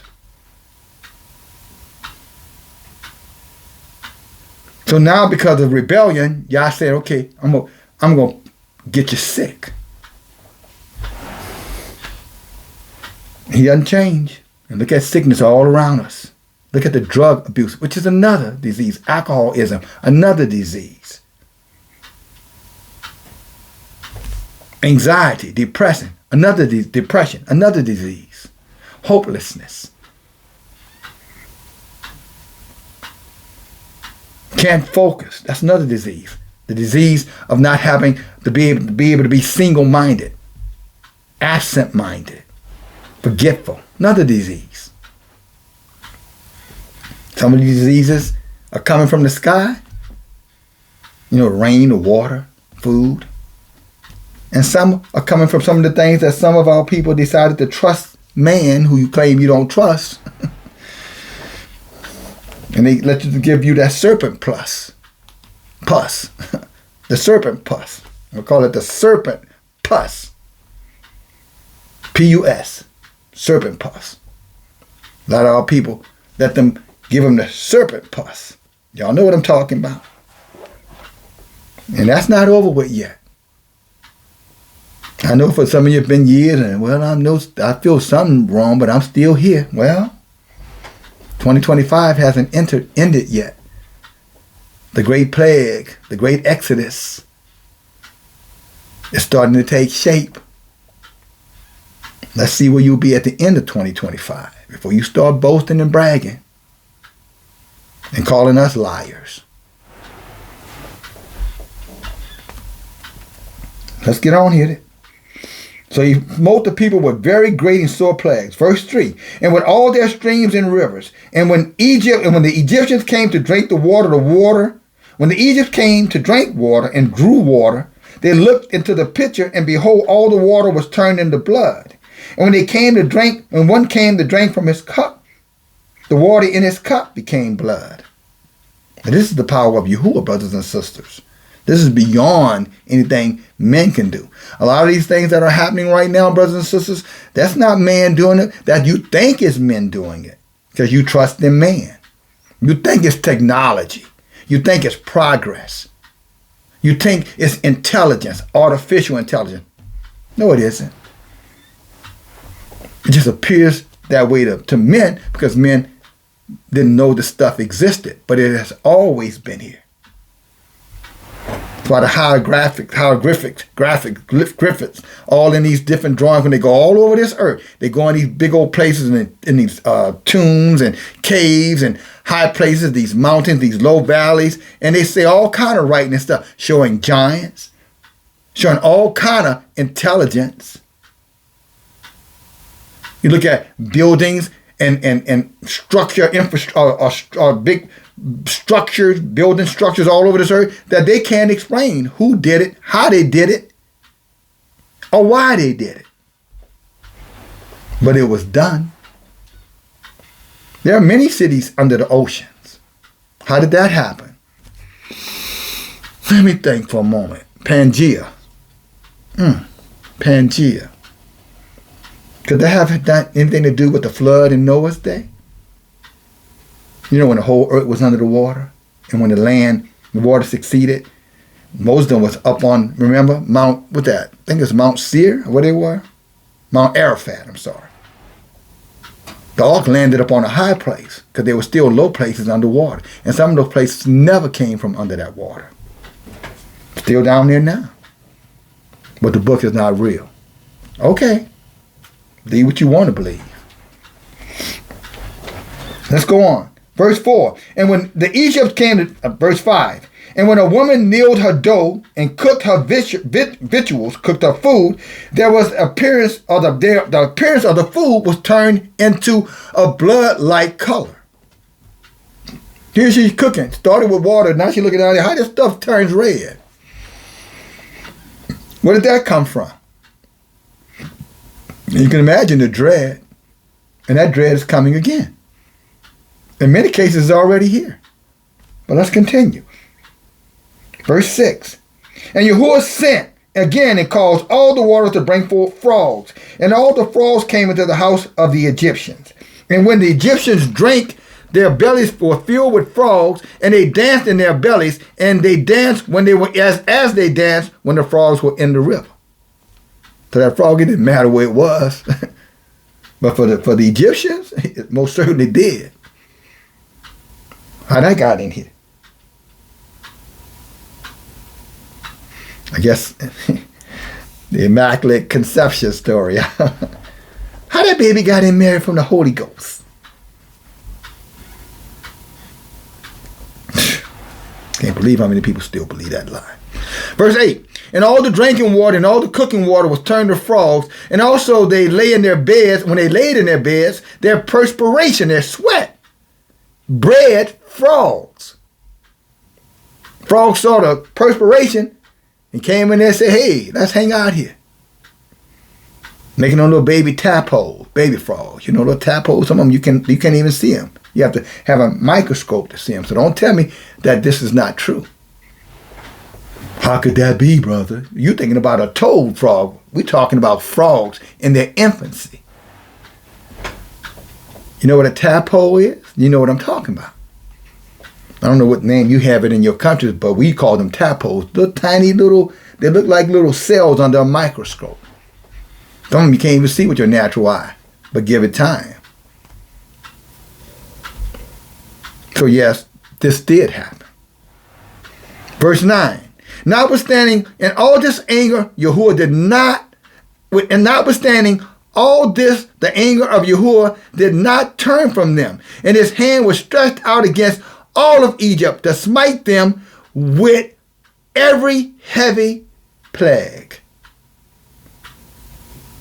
So you see all these people talking about making America great again, or, we're going to go to, cryptocurrency, and that's how you're going to get the restoration, and it's just going to be a new thing. So embrace technology, embrace the future and all that. Brothers and sisters, that's the lie they've been telling when Yah is judging. Because man thinks he's greater than Yah. Although he claims he isn't. But his behavior, if you want to know what a man or a woman is like, yeah, you're going to hear what they say, but more importantly, just watch what they do. I was saying when people show you who they are, you believe them. But witchcraft is strong. Sorcery is strong. So it's easy to believe these lies, especially when you don't want to deal with the truth. Because the truth, that old saying, it's hard to get somebody, to accept the truth when their livelihood depends on, or their survival depends on them believing the lie. So a lot of people out here lying, and they know they're lying, but if they told the truth, you all going to leave them. Everybody going to quit. Everybody going to walk off the job.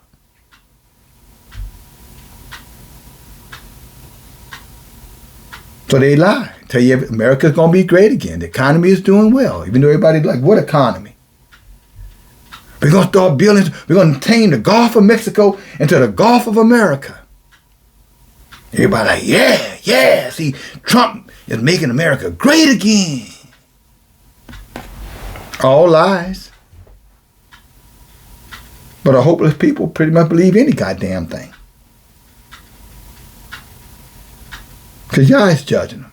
He's marked them for damnation. So they couldn't figure it out if they wanted to. So again, Enoch 97:16-19 is talking about.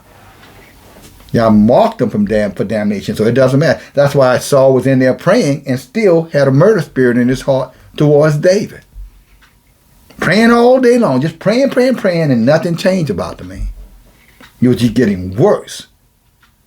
But David told him later on in I think it's 1 Samuel 24:14, I believe it is. Don't hold me to that. Say, Saul, you are wicked. And like the saying goes, from the wicked come wickedness.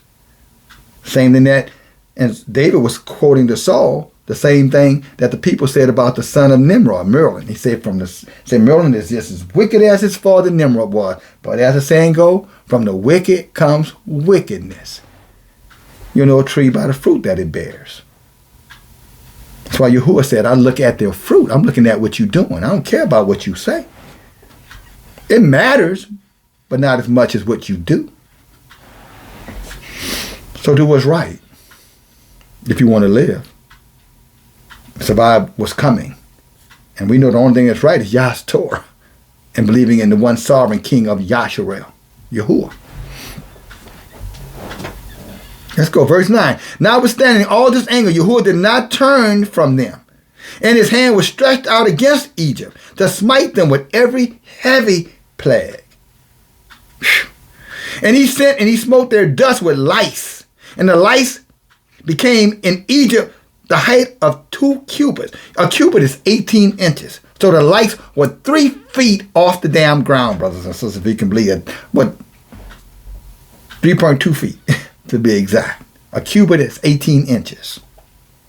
A foot and a half. So I guess 3 feet.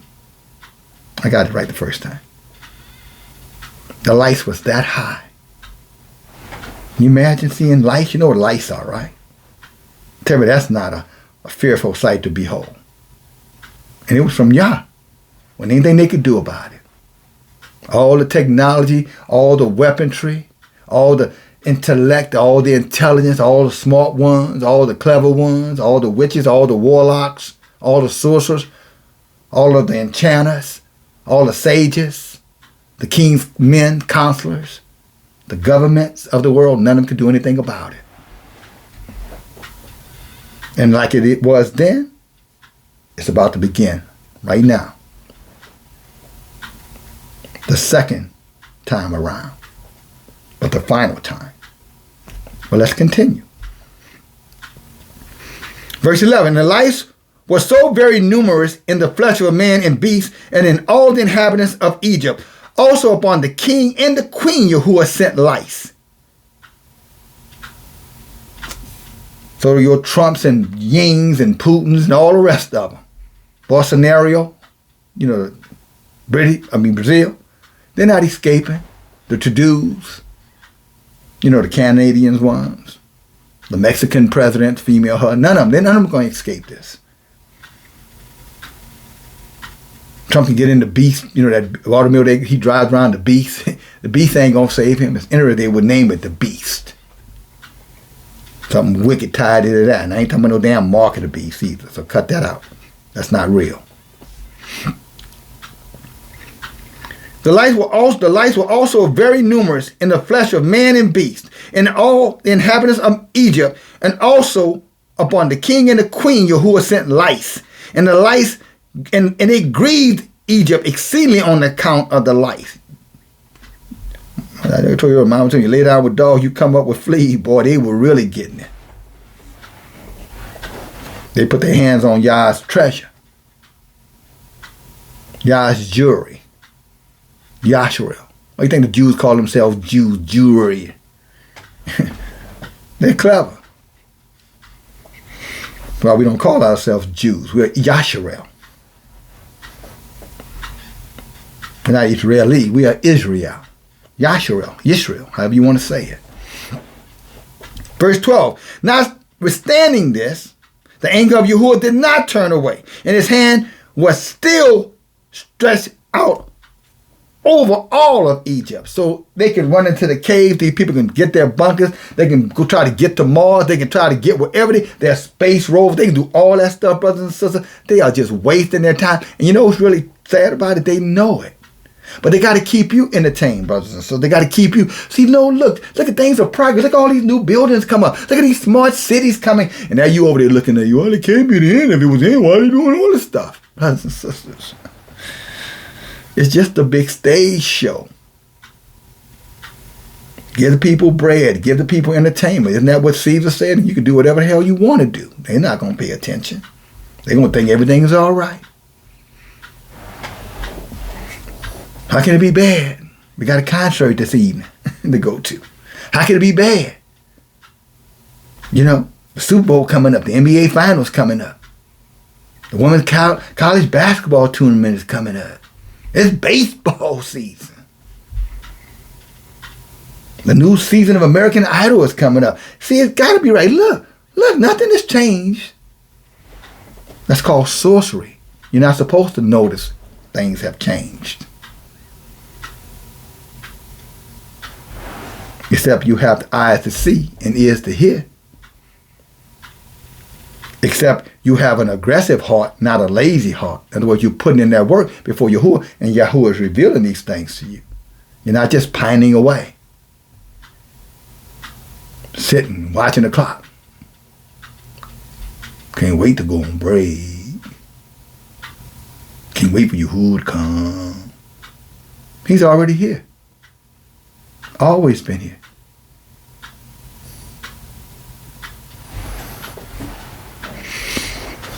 And he's showing us now. And watch what's coming, brothers and sisters. They'll know.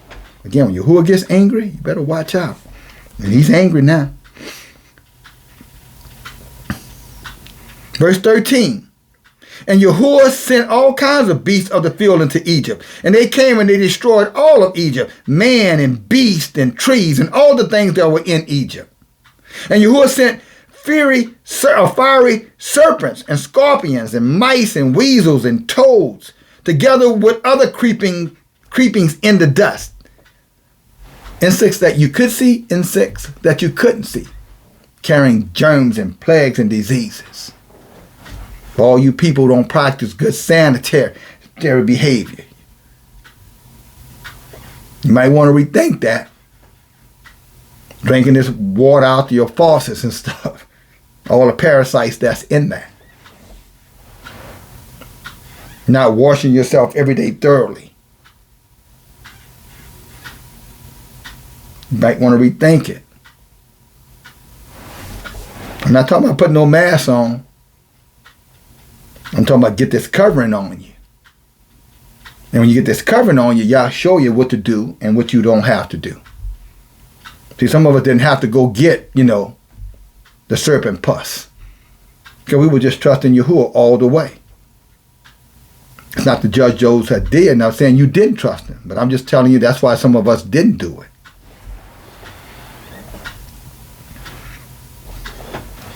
Verse 15, flies and hornets. Remember Joshua talked about the hornets in Joshua 24? When he was referencing what happened to us in Egypt, when he was reminding the people, say, don't y'all forget what happened. Like I'm telling my old brothers, that's why we're looking at this. Don't forget what happened. And it's going to happen again. She said the hornets, the fleas, the bugs, the gnats, each swarm according to its kind. And all the reptiles and the winged animals according to their kind came to Egypt. And they grieved Egypt exceedingly. Egypt meaning the people. And the fleas and the flies came into the eyes, into the ears of the Egyptians. Goodness gracious. And the hornets came upon them and drove them away and removed it and they removed themselves into the inner rooms, and the hornets and all these insects followed them wherever they went. It was no escaping. So all these people, like I said, you can have your bunkers, your bug out places, all that stuff. You're just putting money in bags with holes in it. You might want to reconsider that, as Haggai said, brothers and sisters. All the prepping in the world. If your heart is not right, your heart is not perfect for Yahuah, they're going to kick that in and steal that from you. Go read. Sister Cynthia brought that to our attention last night. Go read 4 Ezra chapter 15. Start reading about verse 16 through 19. See what your neighbor's going to do to you. You're going to see what those friends you think are your friends are going to do to you.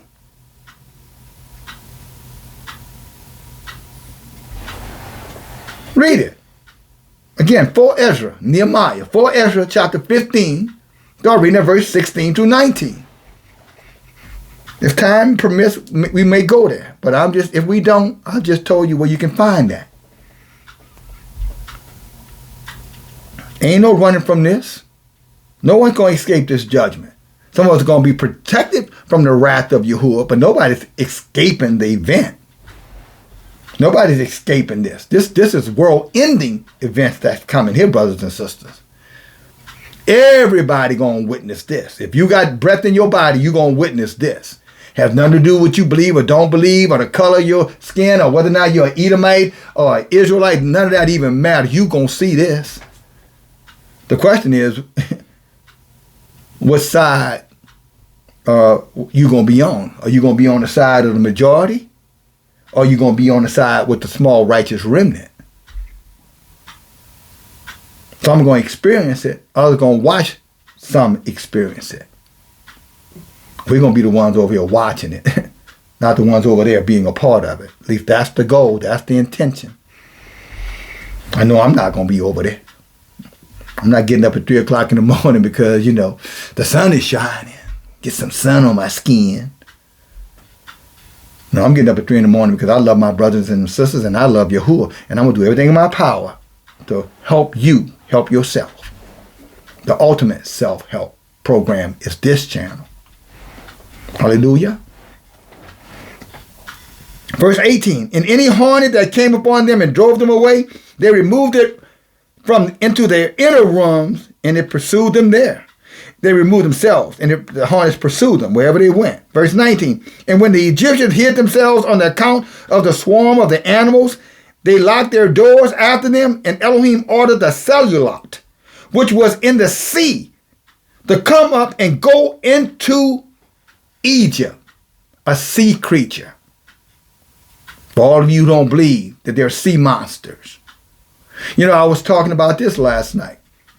I saw it on the news, one of the news channels. I don't know exactly where it was, but they were talking about in the Gulf of Mexico, they have these little weather, for lack of beacons, for lack of a better word. And these things just pick up like the wind velocity and things of that nature, let them know when storms are coming. That's how they're able to gauge hurricanes, and weather patterns in the water in the Gulf of Mexico.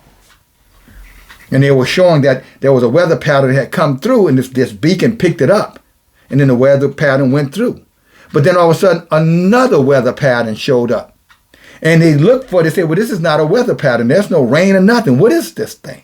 This thing was almost 1/8 of the size of the Gulf of Mexico, brothers and sisters. And it was like an infrared, system on your way. You can see from infrared, the little infrareds on weapons and technology where you can see a human, but you can see like their blood and things in their body, the electricity in our bodies, It was something of that nature. But they couldn't explain it. Well, one of them did say, well, I told y'all aliens are real. And the other two giggling. The weatherman was like, okay, I don't think you should be telling them that. She said, but it's true. It was an Israelite woman telling the 2 Edomites. And the Edomite guy was like, yeah, I know, but I don't tell them that. Let's change. Oh, here come a commercial. That's how it went.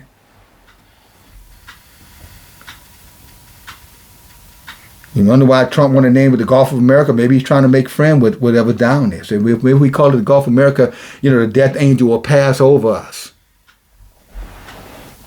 You never know what these heathens are up to, brothers and sisters. You got to think. You got to think out the box. You got to outthink them, not think like them. Outthink them. And that's why y'all say, with all you're getting, get an understanding. Wisdom is the principal thing, but with all you're getting, get what? An understanding. Proverbs 4 and 7. Chapter 4, verse 7.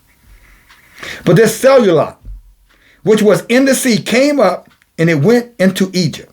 And she had long arms, 10 cubits, which is 15 feet in length. The cubit of a man, I already told you 18 inches is 1 cubit. And she went upon the roofs and uncovered the rafting and the flooring and cut through them and stretched forth her arm into the house and removed the lock, opened the boat, and opened the houses of the Egyptians. And afterward came all the swarm of animals into the house of the Egyptians, and the swarm of the animals destroyed the Egyptians, and it grieved them exceedingly. See, they were running from the judgment, and Yah said, no, you ain't getting out of this.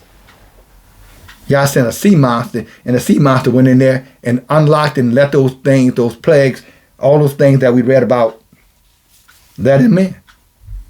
See, there's no escaping this judgment. It ain't about whether or not you believe or not. Believe or don't believe. You're not changing a single thing.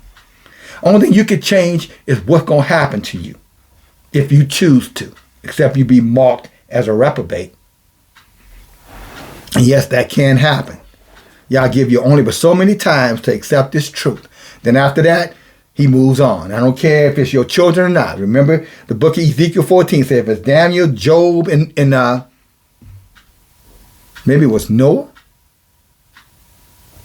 But anyway, he said whoever the three was, he said even if they are righteous before me, if their children are wicked, he said they're going to get destroyed.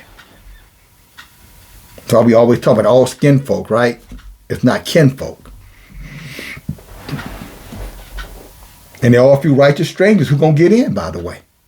Because although they're not kinfolk, they know this is the truth, and they're not going to play with Yah. They're going to keep these commandments. Let's go on. Verse 23. And notwithstanding, the anger of Yahuah did not turn from Egypt, as his hand was stretched forward against them. And Elohim sent pestilence, and the pestilence prevailed Egypt, or pervaded it. Egypt. In other words, it infested all of Egypt, in the horses, and in the asses, and in the camels, in the herd of oxen and sheep, and in every man. None of them going to escape. And when the Egyptians rose up early in the morning to take their cattle to the pasture, they found that all their cattle was dead. There was a famine in the land. Y'all put diseases and killed their food, just like you see going on right now. The food supply is drying up. Brother Mendez was telling us last night about he's in the commodity business and how through these trades and different things, these so-called tariffs, now that, the prices of commodity things that you and I use, consumables, food product mostly, the prices are rising 30, 40%. Did your income rise 30 or 40%? And for some of you saying, well, I got to hold on to my penny. That's why I don't do nothing. I'm telling you, you holding on to crumbs. You better take them crumbs and, how you say, sow it so you can get bread. So the bread crumbs. Not because I said so, because Yah says so. He said, when your day of necessity, is that not what Tobit 4 and 10 says, chapter 4, verse, he said, in your day of necessity, you won't die if you're a giver. And it goes for all of us, including me. I invest in you, so don't get mad for thinking that you should, or being, encouraged to invest in me. All it will do is just give us more latitude as a collective group. If we have to go get something, at least somebody can have enough to say, okay then, all right, but we can go buy this or we can go buy that, and all of us can be there together because everybody's pitching in. But then you got those wicked Israelites always come and tell you, oh, see there, he begging. All right, then believe them. Don't believe me. But in your day of necessity, you're going to believe this word. And according to this word, in Tobit 4 and 10, in your day of necessity, let's go there and come right back. I think that's important enough to say it. At least to review it. We ain't gonna stay that long. We're getting back to the Exodus. I know some of y'all like, come on, DFG, stay. Well, I'm gonna y'all gonna lead me. I love you, but you ain't gonna tell me what to do. Tobit chapter 4, verse 8. If you have an abundance, give alms accordingly. If you have a little, be not afraid to give of that little. For you lay up a good treasure for yourself against the day of necessity. Because that alms do deliver from death, and suffers not one to come into darkness or to poverty. For alms is good gift on all that give it in the sight of Yahuah. So don't accuse me of being a beggar, or one of these heathen pastors that ripped you off. And go on with that silliness. And by the way, while I'm thinking about that, I want to thank Trent, Brother Key, Brother Cameron, Brother Jonathan, Brother Cruz, Sister Stephanie Simpson, and Sister, Anita Jackson for practicing what we teach, what Yahuah teaches. Hallelujah. And many others who have, and many of you who I know will. You're not stuck on what people think about you. You understand the importance of doing what Yah and what Yah tells you and what Yah thinks of you. And his word is true. But let us continue on. Just wanted to get that out. Okay, back to the book of Jasher, chapter 80, verse 25. And when Egypt rose up in the morning to take their cattle to the pasture, they found that all their cattle was dead. And there remained of the cattle of the Egyptians only 1 in 10, just like Yah says, only give you 1 in 10 of us in Yashrael that's going to survive this storm. You can read that in Isaiah chapter 6, verse 13. Say only 1 in 10 of us are going to make it, brothers and sisters. Because the other 9 are going to do what they want to do, and they're going to ignore this direction. They're going to ignore this warning. They're going to ignore this teaching. They can come up with every excuse to justify not following leadership to their own destruction. And that's really sad. But it is the reality. And nothing can change that, by the way. Nothing I can say. It's already written in the book it's going to happen. 9 out of 10 of all people are going to be destroyed for a lack of knowledge. Just like 1 out of 10 of their cattle survived. Everything here is metaphoric, but is an actuality at the same time. That's why Yah say, should there not be a secret that I not reveal it to my servant the prophet? Is that not what Amos 3 and 7 says, brothers and sisters?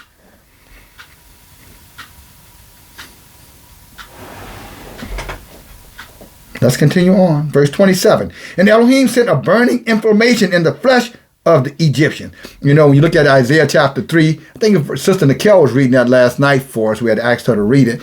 And we were talking about how there's going to be a burning sensation in the women. I don't know if that's STDs. I don't know what that is. Crotch, itch, whatever. I don't know. But it's going to be an odor coming from down there. And some of you daughters now, y'all already know what I'm talking about. So let's not even get caught up in your feelings. Enough of this tender, delicate stuff. Others are drying up down there when they shouldn't be drying up.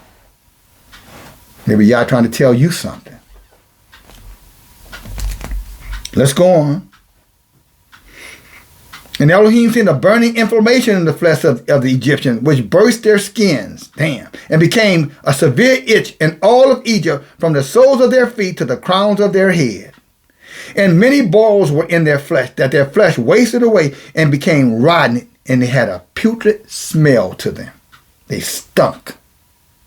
You can read about that again in Isaiah 3:25. Y'all reference that's what's going to happen in the last days to many of the daughters of Zion. I'm not picking on you, sister, because the brothers are going to get destroyed too. So while you dealing with crotch itch or whatever, they're going to be getting slaughtered, massacred out here because they didn't trust Yahuah. They trust themselves, or they trust these heathens. When the truth came, they were too busy to come to the Bible studies or the Tanakh. They were too busy to listen to these videos. They were too busy to keep Shabbat after all this done away with. Yet this book says eternal for every generation without limit of days. But they don't care about that. No, brother, you got to read the moon and the stars, and you got to understand, the etymology of the thing. No, I don't. No, I do not. You do that. I'm going to stay over here where I am. You can stay over there with them. You and all your African ideology. Your Book of the Dead stuff. Told you that came out of Egypt. Didn't come from Yahuah. I don't care who wrote it. And I don't hear nothing about it. I don't care about no promised land. I'm here. I care about the land my soul's on my feet on right now. I don't care nothing about no Israel or where Israel used to be and where it's going to be and where the people going to end up at. I'll be there when it's time for me to be there. Right now, I need to be right here doing what I'm doing. Right now, right here, right now. I don't care nothing about that. And neither should you. You're wasting time.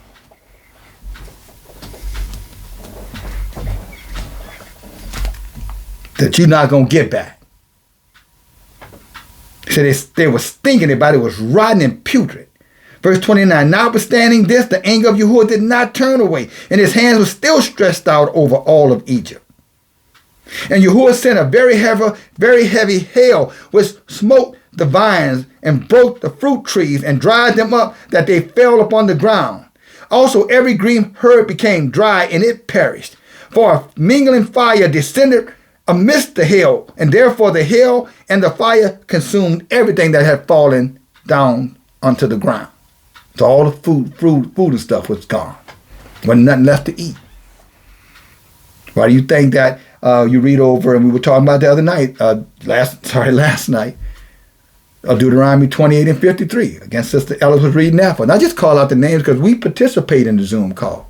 It's not just one person doing, well, I do the majority of the talking. That's what I got to be honest about that. But it is participatory. All of us are engaged. And we all talk and teach and share and learn together as a collective group.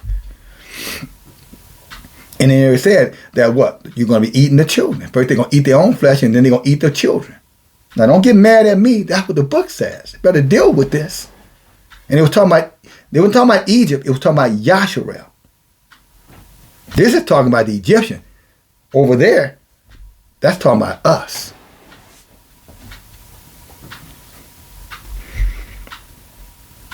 Becoming cannibals. Those of us who are part of that 9-10 that didn't trust Yahuah, trust yourself, didn't want to take no leadership, couldn't stand to be told anything other than what you wanted to hear. Couldn't be told, hey, this is not the time for this. You might be right, but it ain't the time to be saying it. How about seeking permission before you do? What's wrong with that? So people don't misinterpret what your intentions are. That's called intelligence. You can all learn a little bit about that, including me. But I'm learning. Let's go on. Verse 32. And also the men and the beasts that were found abroad perished of the flames of the fire and of the hail, and the young lions were exhausted. Talking about the young men. They were out of gas. It's a metaphor, but an actuality. Two things in one. And Yahuah sent and brought numerous locusts into Egypt. The chastal locust, the salam locusts, the chagal locust, the chago log. I didn't know they had that many different species of locusts. And the locusts, each of its kind, and they devoured and ate all that the hail did not destroy. And then Egypt rejoiced at the locusts and said, well, at least we got food. The locusts might be eating the food. We can eat the locusts. That's clean, which it is, by the way. Although they consumed the produce of the field, and they caught the locusts in abundance, and they salted them for food, like sauce, like roasted nuts, right? Honey roasted nuts. And Yahuah turned a mighty wind of the sea, which took away the locusts, even those that were salted, and thrust them into the Red Sea, and not one locust remained within the boundaries of Egypt. Y'all wouldn't even let them eat the scavengers. The scavenger, they were like, well, the scavengers eat everything, but we could eat the scavenger. Y'all said, no, you're not. You're not going to evade this judgment.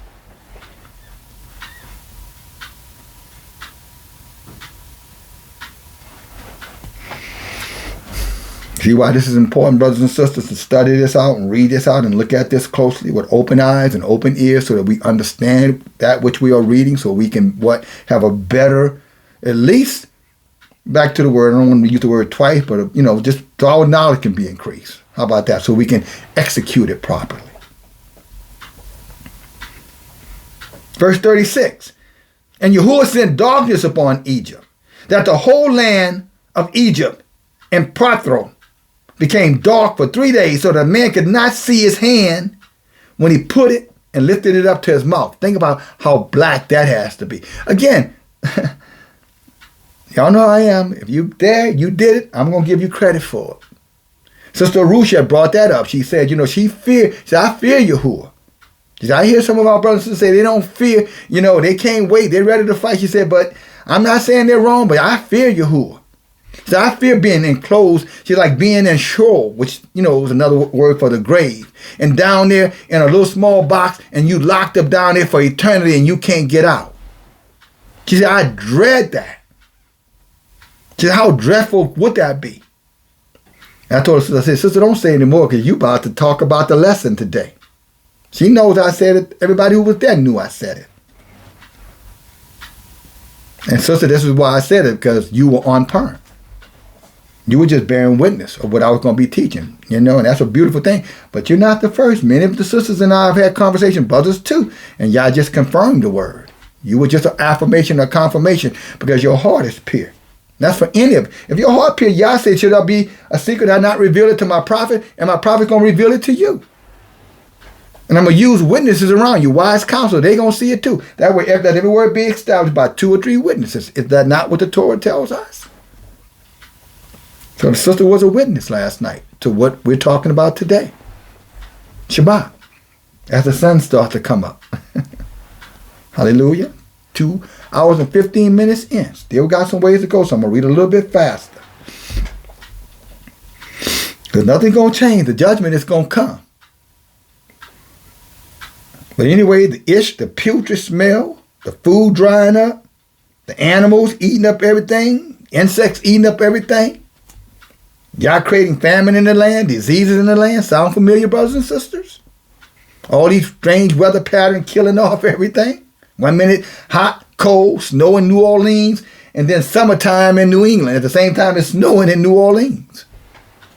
And it's not just in America. It's happening all over this earth. It's just not being reported. Places that never rain is raining. Places where it rains all the time and there's no rain. All those are the plagues. It's killing things. You just don't know it's killing things because you can't see what's happening in nature. But it's happening.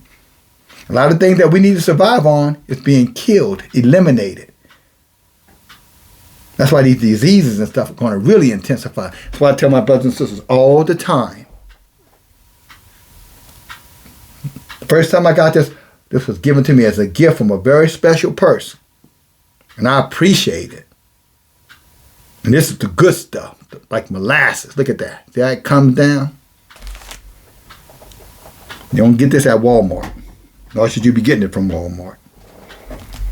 But let's go on here, brothers and sisters. Y'all ready? Let's roll. Come on. Read a little faster, elder. All right, I will. And at that time died many of the people of Yasharel. Uh-oh. It didn't say Egypt. It said when that darkness set in, at that time died many of the people of Yasharel. Us. Our ancestors. As it happened then, it's about to happen again. Winter's coming. I've said it to you time and time again. 2025 ain't over with yet, just the beginning.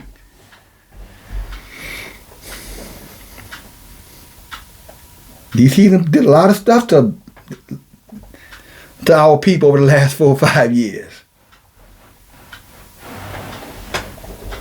Suffering is coming. Rachel weeping, right? Jacob's trouble.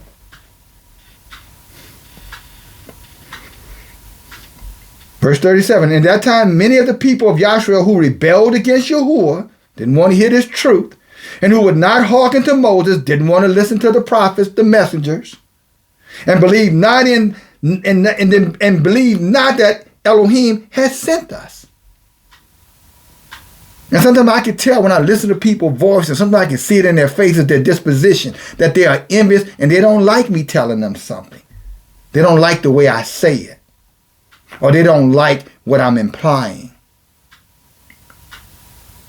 As though I can't feel that energy coming from them. I do. But worse than that, Yahuah does. And he said, touch not my anointing, do my prophet no harm. You might want to consider your ways. Ask yourself the question, should I be resisting him, or should I be standing and being submissive and supportive of him? These people died because they didn't like the idea that Yah had sent Moses and Aaron. They're like, well, I don't believe in no man. I don't trust no man. Y'all know them folk that we know. It ain't about trusting no man. It's about trusting who Yah sent with the word for you. That man you better hearken and listen to. So you getting the flesh mixed up with his spirit. And you're going to trip yourself up. And this is what they did. They rebelled against Yahuah and would not hearken unto Moses and Aaron and believed not in them that Yahuah had sent them. And who had said, we will not go forth from Egypt, lest we perish in hunger in a desolate wilderness. And who would not hearken to the voice of Moses.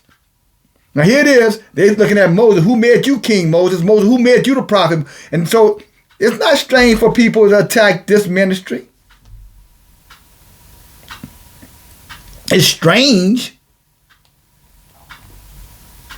in the sense that why would you be attacking me when I'm giving you the word? And why would you be trying to use the word to fight against the word? That means you don't believe in Yahuwah, what it means. It means you're in rebellion. You believe in your idea of Elohim.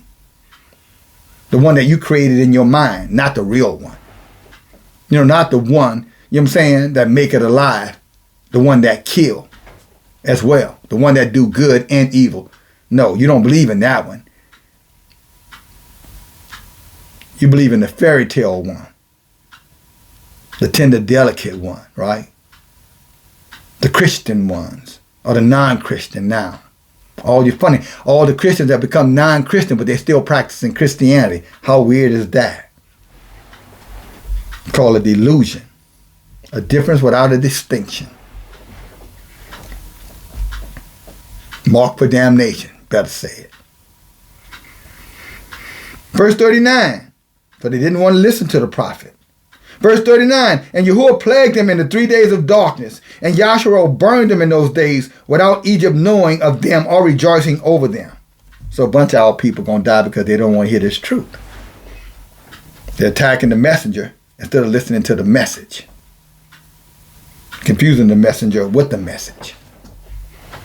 But I don't like your ways. I don't like the way you say it. Well, how you want me to say it?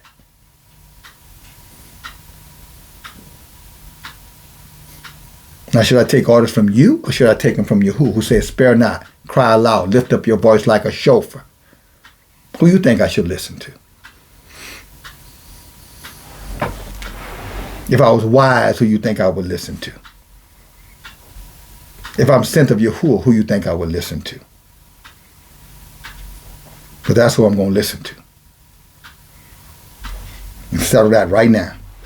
I don't care about your opinion. They're like buttholes. Everybody has one anyway. So who cares about what any individual think? I care about what Yahuwah says. I care about where my soul is going to spend eternity. I care that I'm going to be inheriting those promises in the world to come.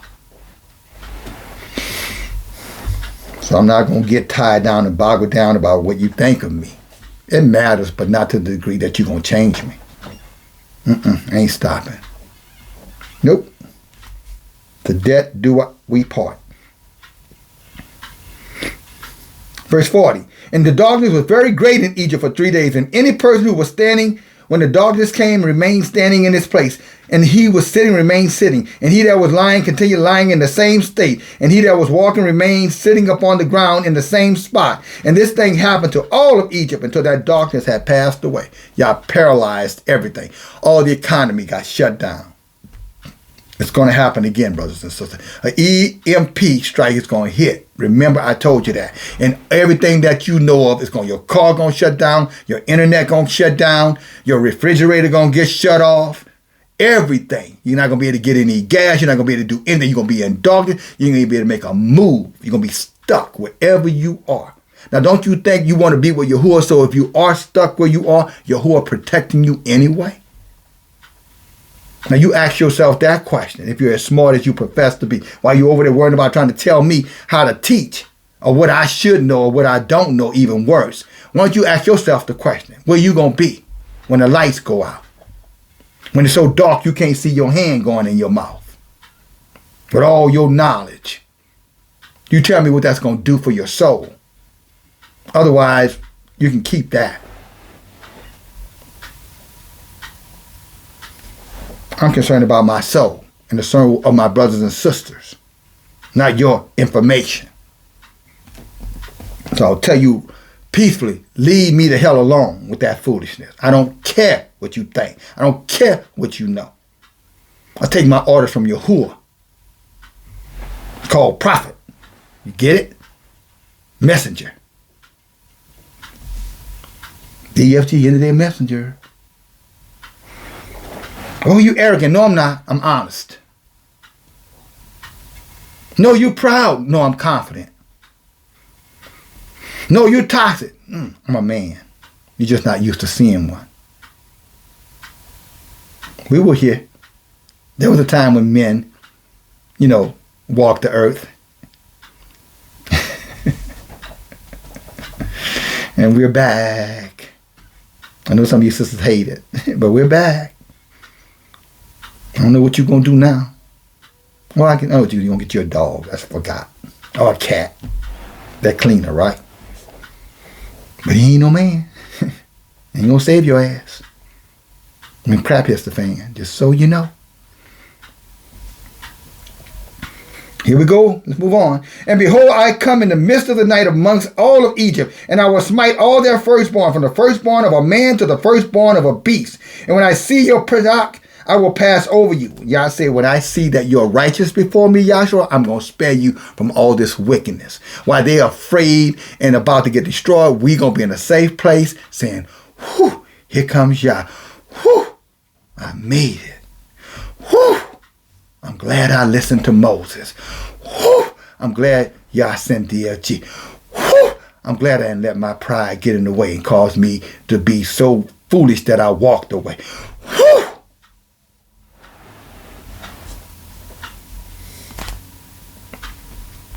Verse 42. And the children of Yahshua did according to all that Yahuah had commanded Moses and Aaron.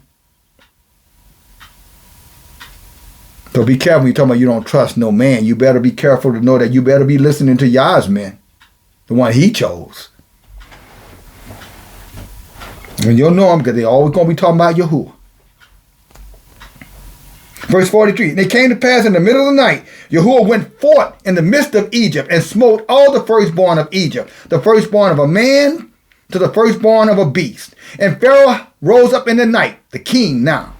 Now he's worried. First, remember when Moses was trying to warn him early? He don't want to hear nothing about Moses. I don't know your Elohim. That's y'all stuff. That's y'all craziness. Y'all not the Israelites. Y'all know how they be coming at us. You niggas stupid. Okay, who's stupid now? Who's sorry now? See, pretty soon that we're going to be telling, okay, who's sorry now? Who's the fool now? Mama. Daddy, who the fool now?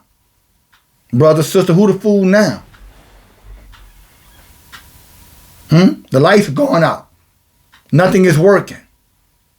The kidding machine don't work anymore. So you about to die, daddy, mommy. You didn't take care of yourself. Your DFG would tell you, take the stuff every day, but you didn't listen. You thought, oh, nah, I'll do it if I can, if I want to, if I remember to do it. Okay. When these plagues start coming and your body breaks down, you're going to wish you had put that in your body. I'm just telling you, you're going to regret that you didn't. Better say it. We ain't got to wish. We just need to do. Why wish for something when you could do it? We're not victims over here.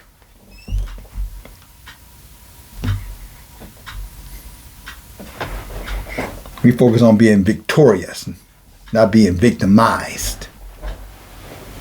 Verse 45. And also the likeness of the firstborn of Egypt, where all were carved into the walls in their houses, were destroyed, and they fell to the ground because they were using tombs to bury their children. And the tombs or the graveyards, all those tomb stuff start to open up, and the bones and stuff started falling all out of the graves. Even the bones of the firstborn who had died before this, even whom they had buried in the houses, were raked up by the dogs of Egypt on that night and dragged before Egypt and cast before them. Yah went in the grave, got their firstborn babies. If they only had one child and that child had died, Yah sent the dogs. The dogs digged up the bones and brought the bones and spit the bones out in front of the parents. When Yah gets angry, you had better watch out, brothers. So look at, this is not a...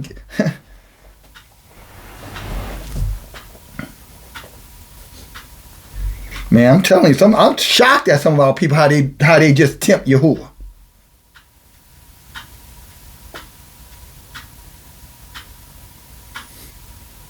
Yahuah sent the dog to dig up the dead bodies out the graves. Say, no, you ain't. I ain't got no child, my child. Well, he gonna go get it and bring it back. His word is all inclusive, brothers and sisters. Is what this means. No one gonna be spared except you be protected of Yahuah. And like Joshua said, that means you're going to have a sincere heart and you're going to be walking in the truth. Even the bones of their firstborn who had died before this and whom they had buried in their houses were raked up by the dogs of Egypt on that night and dragged before Egypt and cast before their families. And Egypt saw this evil which had suddenly come upon them. So that's why you see all this stuff going, it looks like progress. Yeah, I say it's going to look like progress till he turn out the lights. Till he stop them in their tracks. Stranded in your car on your way home from work. Stranded in the plane that's about to crash with you in it. Coming from your vacation or going on one. Or your work. Some meeting. Some conference. Doesn't matter. I ain't going to say, oh, wait, let me let the plane land first. Nuh-uh. Wherever you are, where you will fall. Verse 48. And all the families of Egypt wept that night, each man for his son and each man for his daughter, being the firstborn. And the turmoil of Egypt was heard at a distance on that night. And Bathia, the daughter of Pharaoh, went forth with the king on that night to seek Moses. See, now they're come looking for us, but so I'm saying, so all these people don't get discouraged because they're talking about you. They're rejecting you, angry at you because you don't celebrate birthdays anymore, or you don't do this particular holiday or that anymore. You don't violate the Shabbat anymore. Don't worry about it. The time will come. They will come back to you because you took that stance, and they're going to be looking for you to ask Yah to bless them. So why listen to them when they're coming back anyway? Well, I always say, let them go. They're coming back. The truth is the truth, whether they agree with us or not. The truth is the truth. At the end of the day, Yah said there are going to be 7 women going to one man looking for redemption, not because that man has anything special to give them. It's that Yah is judging them.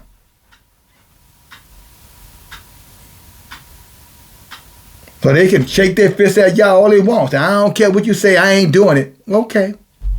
We'll see. We'll see who's greater, your will or Yah's plan. If I can pour a little wisdom on you, don't trust yourself. Trust Yahuah. But, that's just me telling you. Hush, hush, on the down low.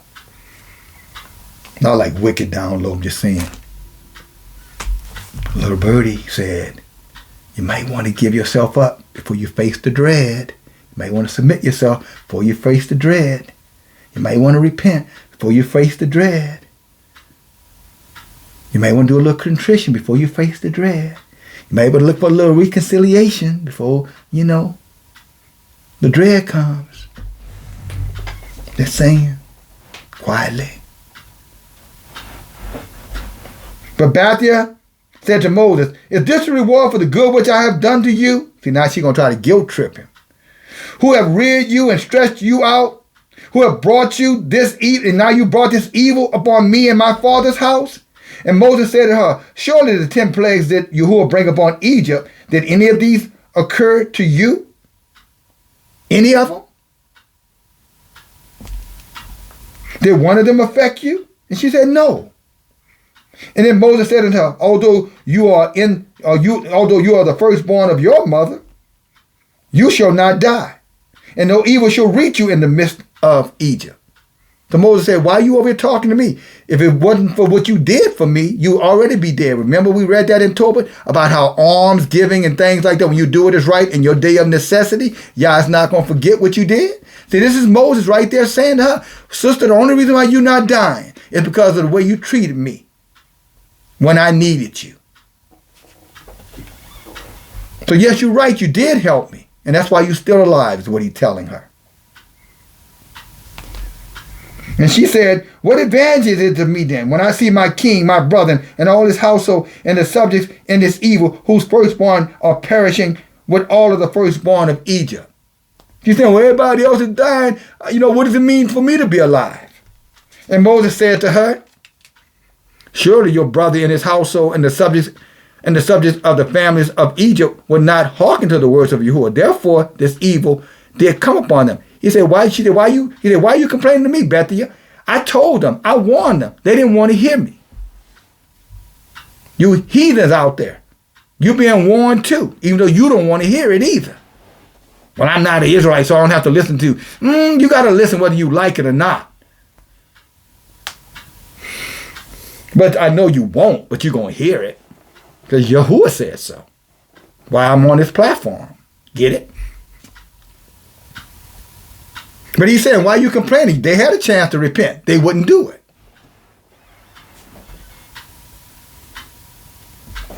And Pharaoh, the king of Egypt, that's why I said, but all our family members, if they don't want to come in, let them go, brothers and sisters.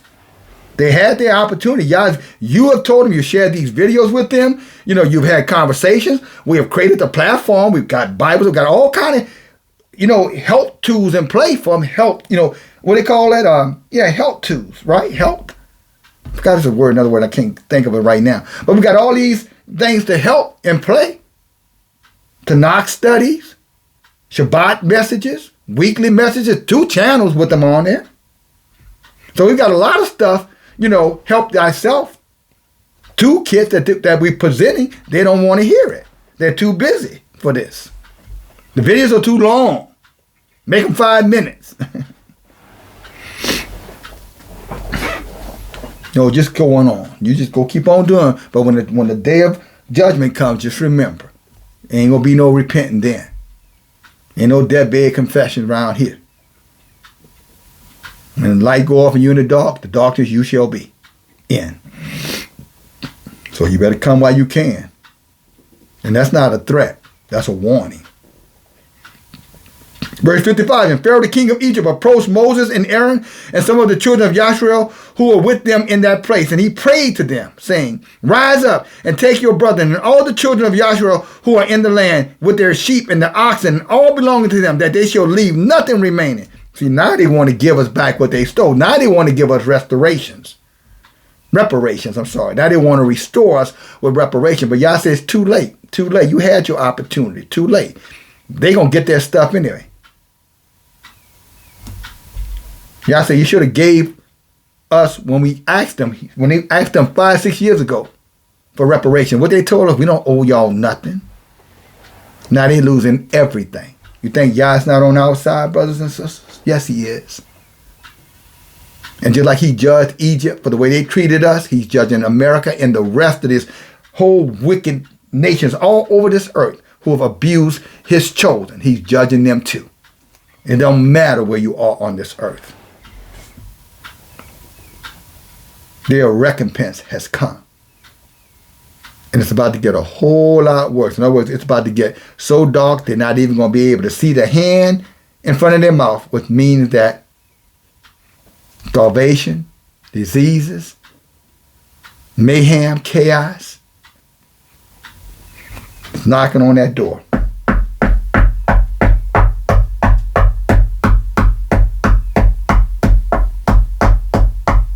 Answer. I ain't going to answer. Where's that Sulu? Send her out to sea. She'll open the door for me. You ain't escaping this judgment. In Moses 57, and Moses said to Pharaoh, behold, though you are your mother's firstborn, yet fear not, for you will not die, for Yahuah has commanded that you shall live. Not because he's righteous. Look, y'all gonna let some of you for this. He gonna let some of these wicked people live for this reason. Check this out, brothers and sisters. So you shall not die, for Yahuah has commanded that you shall live, in order to show you his great might and his strong stretched out arm. In other words, y'all can say, I'm gonna show you who the boss, and you're not the boss. You're not even the boss of yourself. Now you helpless. I don't need no man. Me, I don't need no woman. I don't need this. I don't need no brother. All I need is me and Yah. You say, oh, really? Let's see about that. We'll see about that.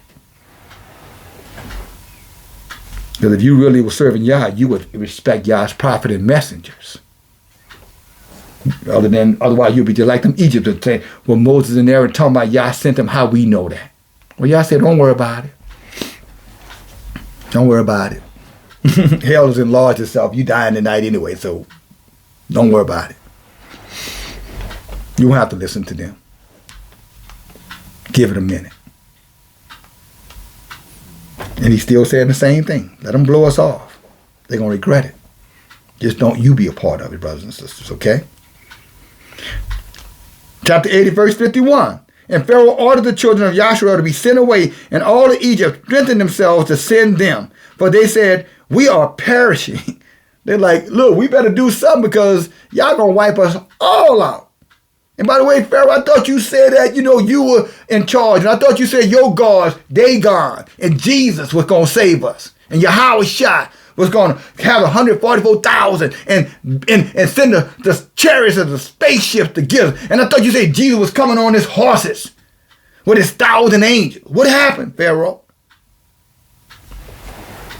Pharaoh over there saying, I don't know. I was listening to the damn wizards. My counsel. I was listening to Elon. I thought he was the smartest man in the world. He rich, right? They're all going to find out who's the boss real soon, brothers and sisters. And all the money in the world ain't going to get them out of this mess they're in. Talking about the rich ones. And the poor ones, you either. And all of Egypt sent Yasharel forth with great riches and sheep and oxen and precious things according to the oath that Yahuah, according to the oath of Yahuah between him and our father Abraham. See, that's the blessing that Abraham was talking about. To Abraham, the nation will be blessed, his seed. Y'all say, we're going to get back. Our blessing is our redemption. Our blessing is us being chosen of Yahuah. Again, like Sister Sharon Koch has said, Jubilees chapter 2. I chose you above all the nations, Yasharel, and your seed forever. Although many of your children will rebel against me in the latter days, a righteous remnant, a small, very small remnant of your people, they're going to listen. And they're going to come out, and they're going to stand, and they're going to be acceptable before Yahuah because their hearts were perfect. Their priorities were right. They put Yah first, his messenger second, and then their works third.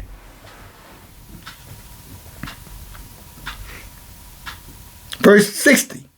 And the children of Yasharel delayed going forth that night. And when Egypt came to them to bring them out, they said to them, are we thieves that we should go forth that night? See, all people saying, hey, don't come around here not acting like you our friend. You wasn't our friend, in the daytime. Now you want to tell y'all can leave tonight with nobody looking. No, we're going to leave right in front of your goddamn face.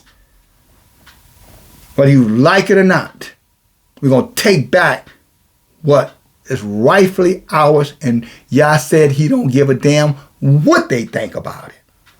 And that's what they're telling them. We ain't doing nothing in the dark. We'll do it right in front of your face, and ain't a damn thing you're going to do about it. I love that.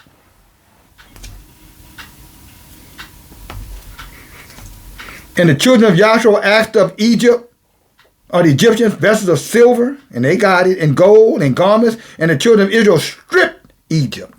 Took everything back from them. Just like Yahweh said, going to take everything these heathens stole from us now. And Moshe hastened and rose up, and he went to the river of Egypt, and brought up thence the coffin of Joseph. Didn't forget about our ancestors. And he took it. I ain't leaving Joseph in here with these damn heathens. That's who Joseph, remember, that's who saved us early on. Remember, Joseph was there, and when our people were in the famine, the people went there, and Joseph, was there for us. And they didn't forget him. They don't forget their ancestors. We respect our elders, whether they're alive or dead. We don't pray to them, but we don't forget about them. But we don't forget this book. This book is a live book. And they're showing that this is this is the reflection of that. And the children of Yahshua also brought up each man his father's coffin with him, and each man the coffins of those of his tribe. All 12 tribes, all collected, working together as one unit. Hallelujah. At least those who were spared, those who listened to Moses and Aaron, those who trusted Yahuah. The second Exodus is here. It's coming very soon. I just gave you an example of what it's going to look like so that you can measure it now for yourself. None of that means anything if you're not going to do anything about it, brothers and sisters. But I'm here for you. We're here for you. All right? This ministry is here for you. The Knox Studies Wednesday night. Shabbat message. Like I said, thumb it up. Share it. Embrace it. Come back together. If you fell away, come back. We'll take you back. No beef to pick with you. It wasn't personal. Okay? Don't conflate love with hate because it didn't go your way. It's just called correction. That's all it is. Don't triple over the small. Don't fall on the small weeds. We're tripping over the small things. Got bigger things to deal with. Okay, brothers and sisters? All right, that's all I have for you. Shabbat Shalom, Yasharel. I hope you share this message. I hope you thumb it up. I hope you replay it and replay it and replay it. Let it meditate upon your heart and into your mind so you can be like a tree planted by the rivers of water, right? Daughters of Zion, I love you, but I'm still going to tell you the truth, okay? Brothers of Zion, I'm with you, but I got to tell you the truth as well. All right, Yasharel. Shabbat Shalom.